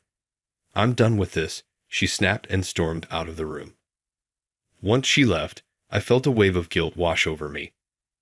I wanted Claire to acknowledge me, but acting like that wouldn't help.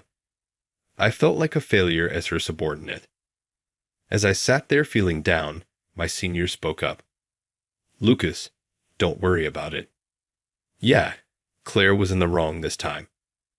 I was grateful for their support, but I couldn't shake the lingering unease. Will I ever be able to understand Claire? With those thoughts lingering in my mind, I returned to my work. Weeks passed. My relationship with Claire hadn't improved, but the project with Sophia continued to progress smoothly. At this rate, our upcoming business negotiation was guaranteed to be a success. The entire team was confident and ready, but none of us noticed the ominous shadow creeping up on us. Claire, Do you have a moment? I have a message for Lucas in your department, Mr. Anderson said. Good evening, of course. What's the message? Thank you. Well, actually... Oh, is that so? I understand. I'll let him know. I just came up with a great idea. Everyone, great work. Tomorrow's the big day. Let's make it a success. The negotiation was finally happening tomorrow. It felt like time had flown by. I'd gained so many new skills, and if this succeeded, it would give me real confidence. Maybe even Claire would acknowledge me a little. I found myself thinking about that. All right, we're done for today. See you all tomorrow. With our goodbyes said, the team started to head out together. As we left the company building, I suddenly realized I'd forgotten something. Sorry, I forgot something. Don't wait for me. Please, go ahead. Got it. Be careful heading home. See you tomorrow. It seemed I had dropped my house keys during the meeting. The sound of them jingling had bothered me, so I'd left them on the table. They were probably still there. As I approached the meeting room, I heard someone talking quietly. It was a woman's voice, muttering something to herself. Feeling a little guilty, I peeked inside. That's everything. I hope tomorrow will be okay.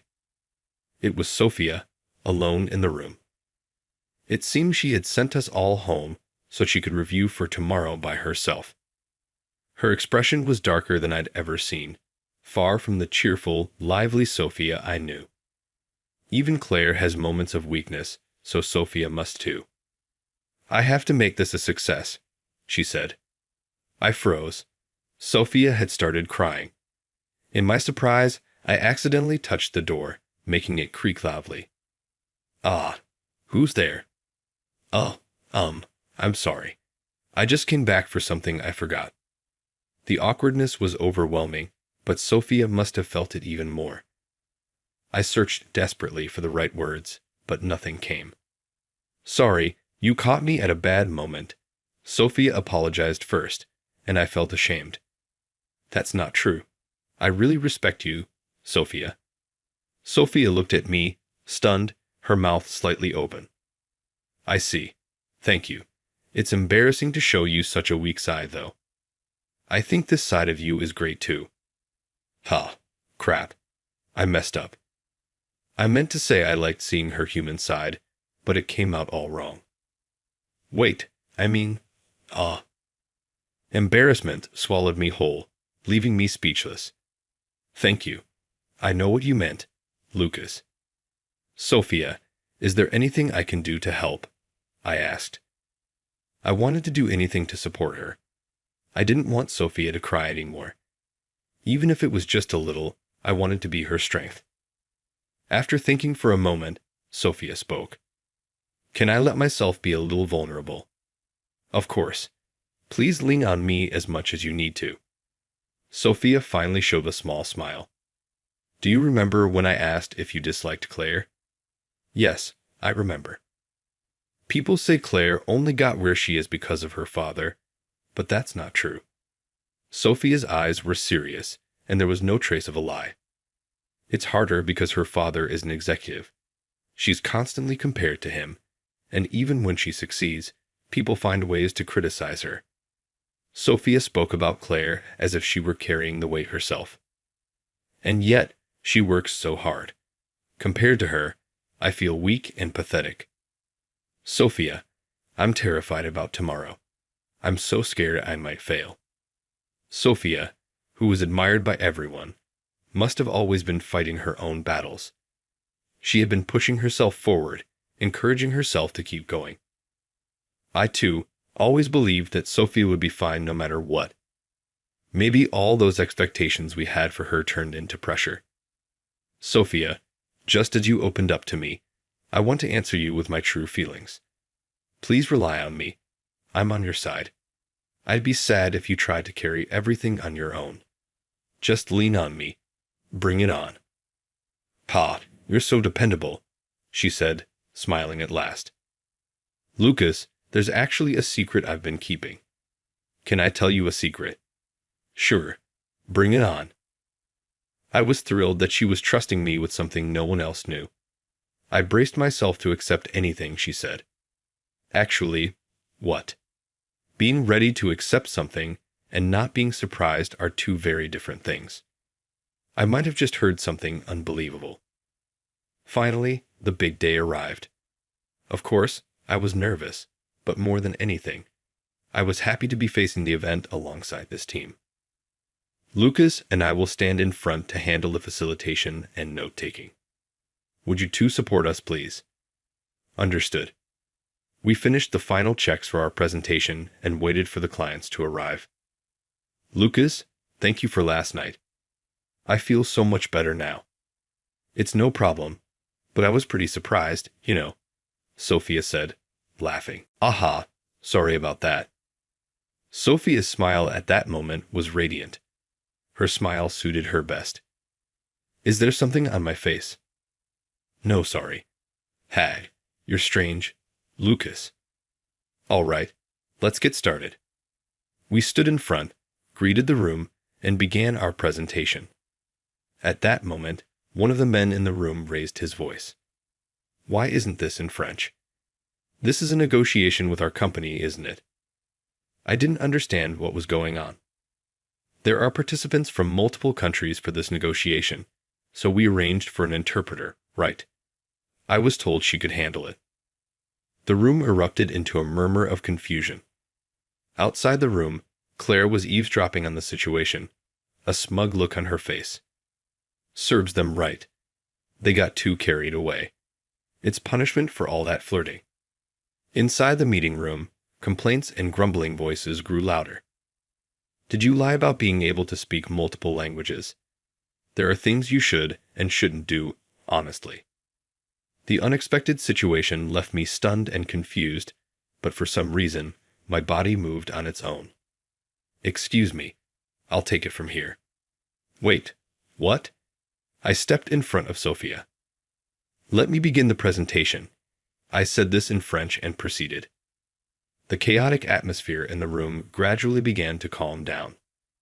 So there is an interpreter. Oh, Sophia, sorry for the misunderstanding. The presentation ended smoothly. However, the real challenge was yet to come, handling the queue and a session in multiple languages. When I glanced to my side, Sophia looked at me with worried eyes. This was my chance to show her I could handle it. If anyone has any questions, please raise your hand. Yes, may I? The first person to speak up was from Italy. I responded in Italian. Then came questions in German, Portuguese, Spanish, Korean, and Chinese. About 30 minutes later, the queue and a session ended, marking the conclusion of the negotiation. We received loud applause and words of appreciation. After escorting the clients out, our team gathered back in the meeting room. We had planned to hold a post-meeting review, but that was clearly not happening. As soon as we sat down, I was bombarded with questions. Lucas, what the heck just happened? You owe us an explanation. Yeah, who are you, Lucas?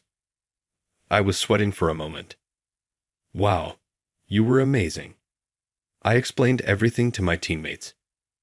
Well, I can speak about 10 languages conversationally, not just the ones I use today. You can speak 10 different languages. That's an incredible skill. Why were you hiding it? 10 languages. That's insane. Yeah, you should be proud of that. Everyone continued to praise me one after another, but deep down, I couldn't fully enjoy their compliments. I had a trauma, the reason I could speak so many languages and why I had chosen to hide it. If you don't want to talk about it, that's okay. But if you're willing, I'd like to hear it. The people in this room saw me for who I was. Inside, I knew that even if they heard my story, their view of me wouldn't change. All right. Nervously, I began speaking, carefully gauging their reactions. My father was a language teacher. Growing up, our house was filled with different languages. He also loved traveling and often took me overseas. Every time I encountered a new country, I became more captivated by its languages. Over time, Studying next to my father became a routine, and before I knew it, I could hold conversations in multiple languages. It was a skill I was proud of and had always seen as my strength. In my previous company, I used it as a key asset. After all, in business, speaking English is usually enough. But I felt different, better than others, and let it go to my head. Lucas, sorry, I can't read this document. Can you help? What? You can't even read this? You really are hopeless. At first, people praised my skills. Lucas, you can really handle anything. That's amazing. You're so cool. Ah, thanks. If you need anything, just ask me. But eventually, my attitude pushed everyone away. I can just use my phone to translate. I don't need your help anymore. You really lack humility. Why don't you just work alone? One by one, they left. Meanwhile, my colleagues kept growing and improving while I isolated myself, unable to ask for help. Eventually, I couldn't stand being there anymore and quit the company. I told myself I would never make the same mistake again. I started thinking my skill was nothing special. I can speak more languages than most people. It's not something extraordinary.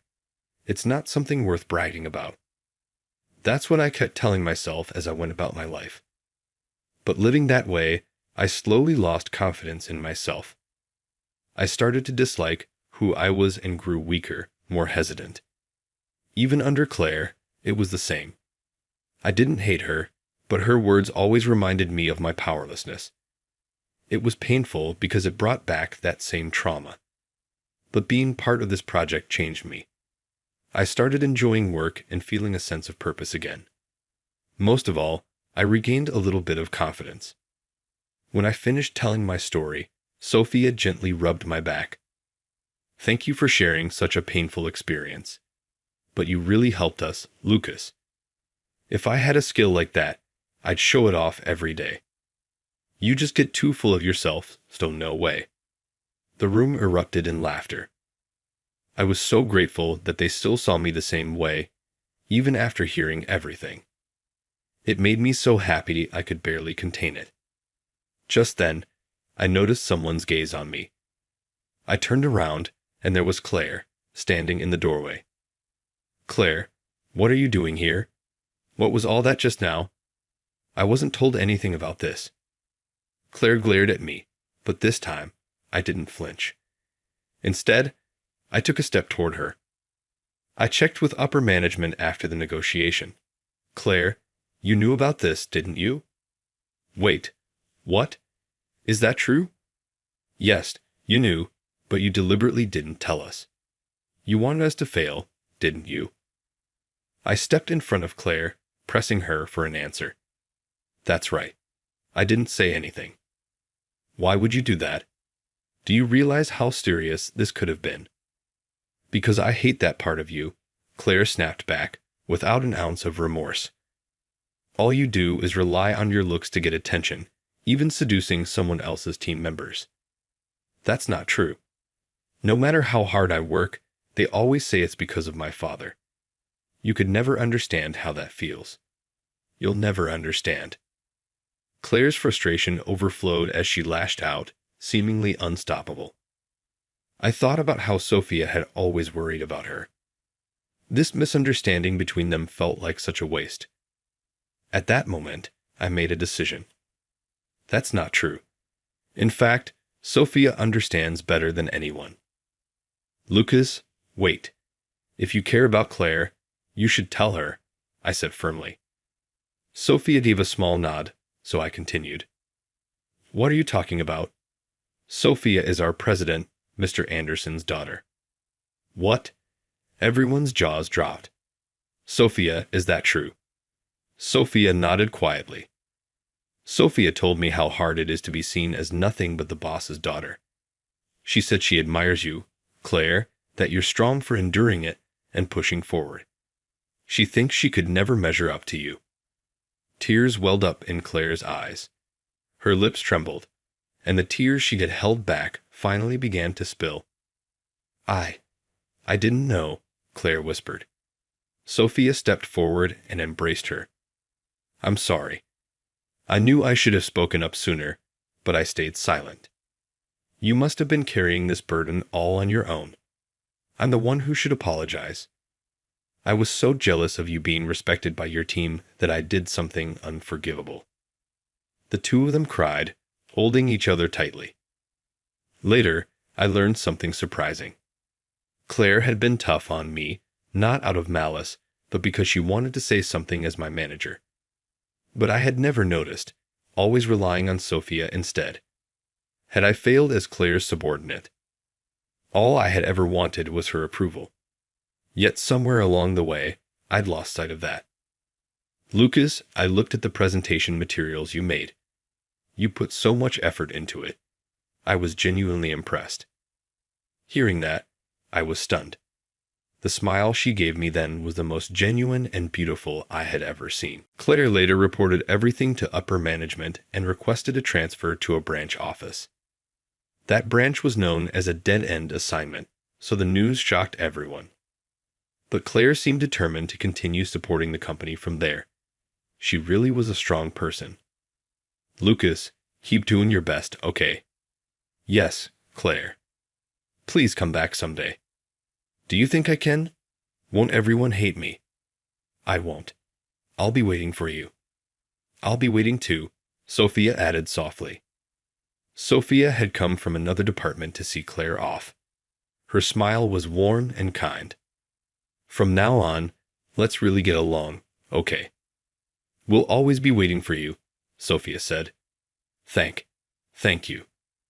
The two shared a heartfelt embrace, and then Claire left. She's really gone.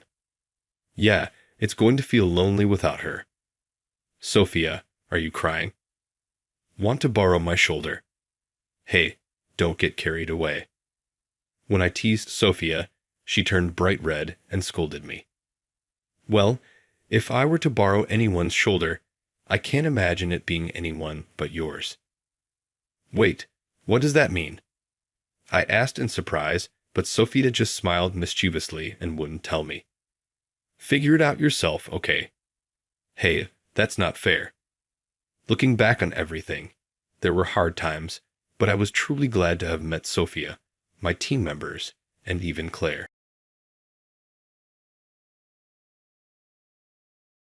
I recently saw your father, and he appears to be just as stupid as you. He's probably just another uneducated high school graduate, am I right? What did you just say? Those remarks set off a wave of rage that I was unable to control. This man, who had just succeeded the previous CEO of the company, was the type of person who denigrated people based on their level of education. But offending my father as well as myself, that was going too far. Are you even aware of the distinction between appropriate and inappropriate speech? And you, how dare you address the CEO in such a manner? You hear me? You're fired. Fired. Fired. Simply remove all of your previous work data and leave the organization. Your work probably wasn't worth much anyway because you're just a low-educated nobody. I was at a loss for words. It was up to him whether or not he wanted me to erase anything. I questioned whether he had any understanding what his own directive would do to the corporation. Most likely, he had never dreamed about it. Alex is my name. I started working for a shipping company after high school and have remained there ever since. After high school, I had originally intended to attend a metropolitan college, but for one straightforward reason, I decided to work instead. I was still in high school when it all began. Alex, they found out your father is sick. What? Is it sick? Will he be all right? For now, yes, but he'll need to be hospitalized. No way. Health issues have always been a problem on my dad's side of the family. The same disease also claimed the life of my dad's mother, my grandma. I do recall hearing something similar in the past. It seemed far away at the moment, like a fiction that might occur but wasn't actually a part of my life. Now, the awful weight of our family's genetic past hit me hard when I watched my dad get sick. What will we do if my dad needs to be admitted to the hospital? What about the house? Almost everything. She sighed wearily. I don't know what to do, my mother said. My dad wasn't the only member in our family with poor health. Due to health problems, my mom was also unable to work outside the home full time. It was obvious that she wouldn't be able to provide for the entire family, and she could hardly manage a part-time job. I couldn't possibly attend college under these circumstances. I've decided on something. I'm going to find employment. What? However, you consistently expressed a desire to attend college. It's all right. You don't need to be concerned about us at all. It's not a question of worrying or not. Mom, I want to go to work. I'll just begin my profession a little early than other people, so don't worry. It was true that I had desired to attend college, but the expense of doing so was high. My mom was scarcely able to work, and my dad's hospital bills were mounting. I simply couldn't afford to go to college in that circumstance. For everything they had done to raise me, I owed them. In that way, altering my course didn't seem like much of a sacrifice. The real challenge came after that. Because of the timing of my dad's illness, finding a job was incredibly difficult. Job hunting for high school graduates had long since ended, and companies that hired people like me were hard to come by.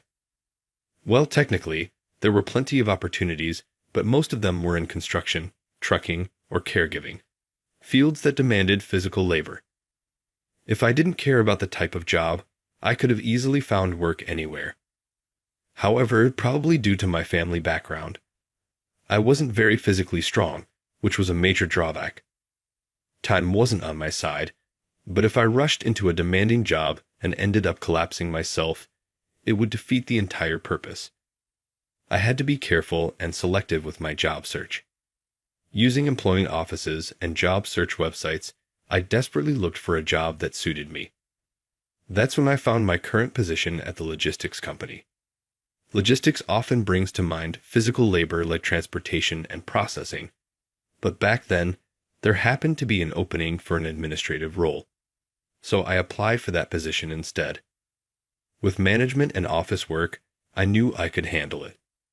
As it turned out, the job suited me perfectly. At first, I struggled to learn the ropes, but once I got used to it, it wasn't difficult at all. Sure, there were challenges, but compared to physical labor, it was much easier. Perhaps because I was a high school graduate, my colleagues often looked out for me. Hey Alex, you've already gotten this far. Yes, I figured I could finish it up quickly. You're a fast learner. It's a big help, but don't overwork yourself. Make sure to take breaks, okay? Yes, I'll make sure to rest as I go. Your health is everything. Oh here, you can have this. I got an extra one from the vending machine. Really? Thank you so much. Thanks to such supportive interactions, I quickly became part of the team. It wasn't just my effort, it was proof that this is a good company. If it weren't, they wouldn't have taken the time to teach me thoroughly, nor would I have grown so much. Not only did my colleagues treat me kindly, but my work was also recognized, and I was gradually entrusted with more responsibilities. I found fulfillment in the work itself and genuinely felt I had made the right choice. Then, one day, Mr. Kennedy, the CEO, is going to be hospitalized. What? Hospitalized? Is he going to be okay? Yeah, it's not an urgent illness, but he'll need to stay in the hospital for a while. Hospitalized. It immediately reminded me of my dad. Just like Mr. Kennedy, my dad had suddenly been hospitalized. It felt too close to home to brush off as someone else's problem. When I mentioned my father's situation, my colleague looked surprised. It's the same illness as Mr. Kennedy's. Really? Yeah. I hope your dad recovers soon, Alex. Thank you. But what's going to happen to our company while Mr. Kennedy is in the hospital? Don't worry about that.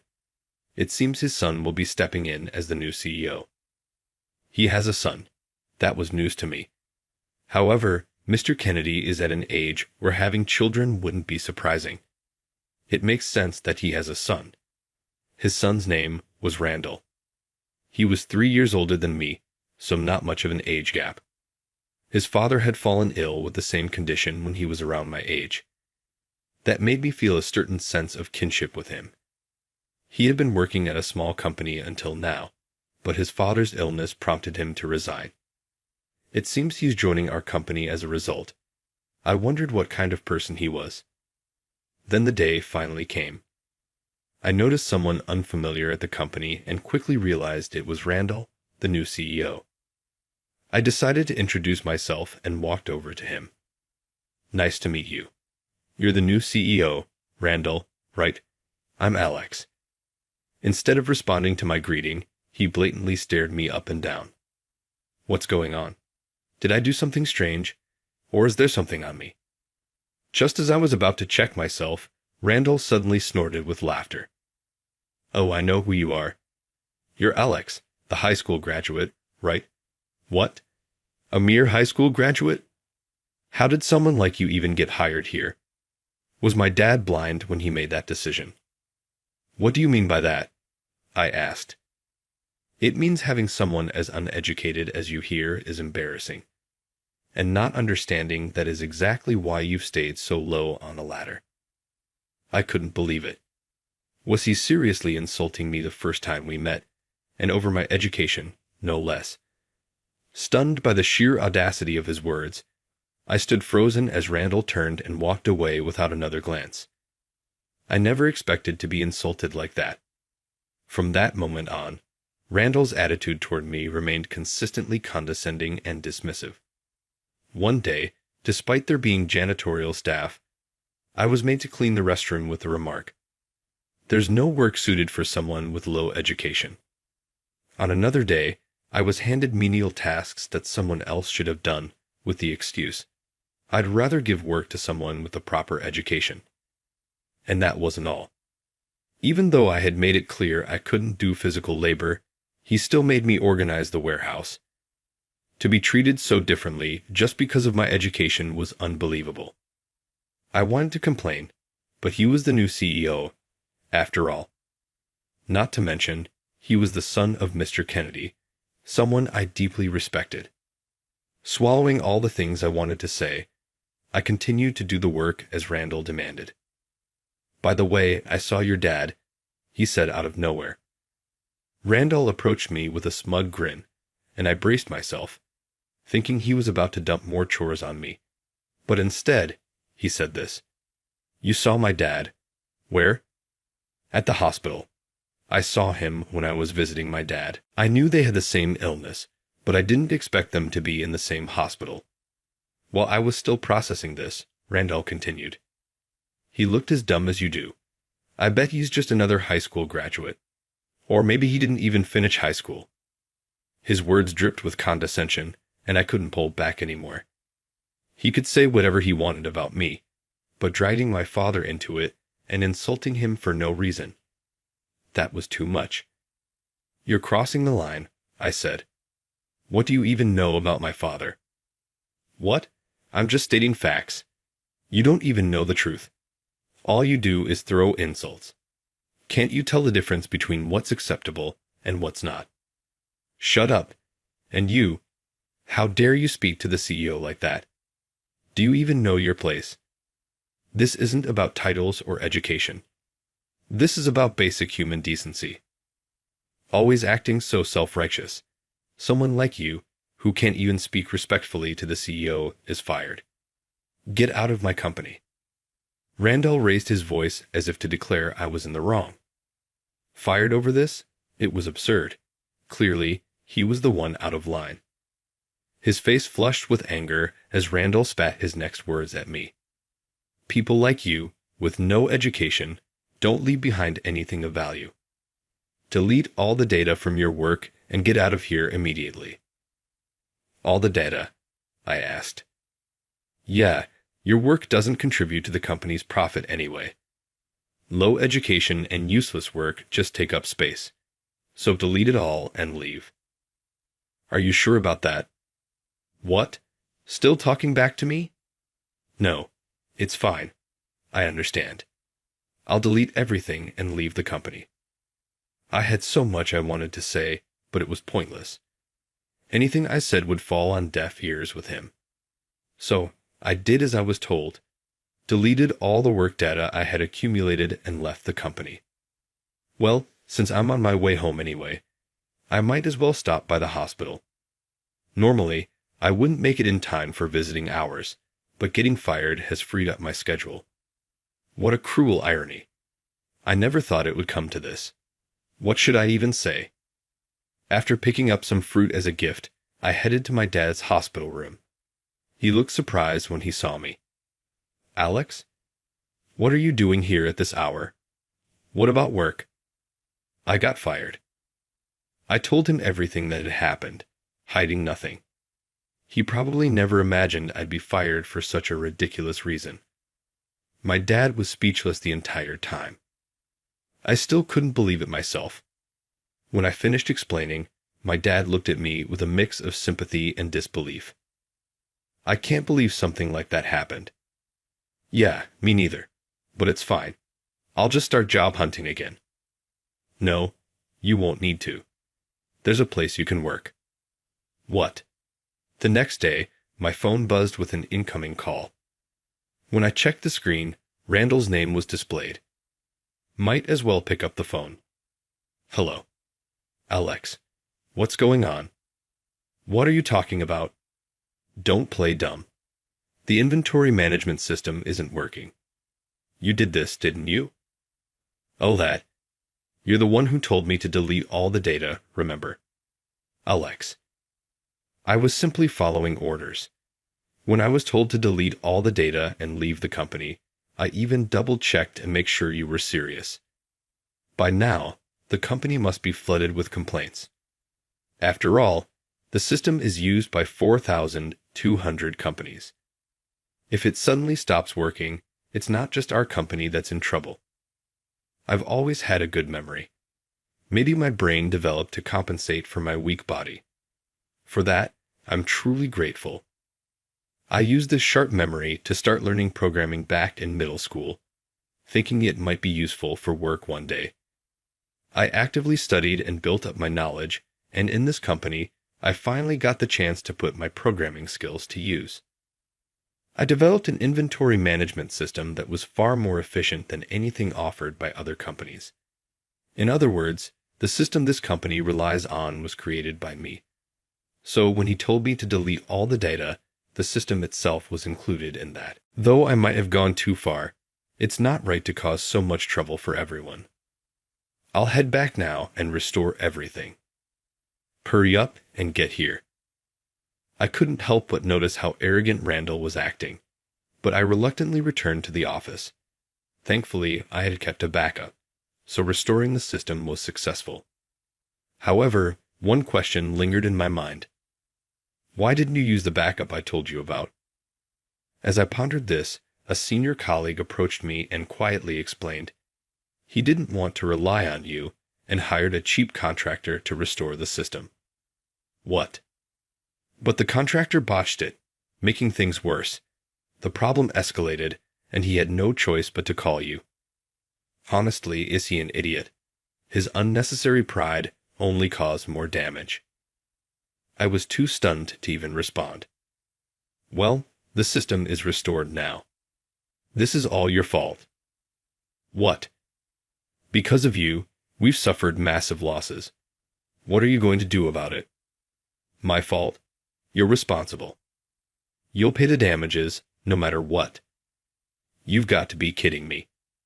He was the one who messed up the system without even listening to me first. Since I was fired, I'm no longer an employee here. I don't owe them anything, not even the effort I've put in so far. Yet, instead of gratitude, he's demanding compensation. As I stood there dumbfounded, someone who wasn't supposed to be here suddenly appeared. Don't spout nonsense. This isn't his fault, but it's yours, a voice declared.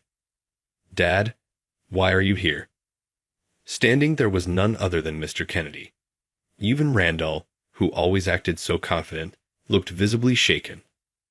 It turned out that on the day I told my father everything in the hospital, Mr. Kennedy had overheard the conversation. I never imagined they were in the same hospital room. At this point, It felt like fate had intervened. Hearing about Randall's outrageous behavior, Mr. Kennedy was deeply disappointed. As his only son, Mr. Kennedy had worked hard to ensure Randall could attend a good college.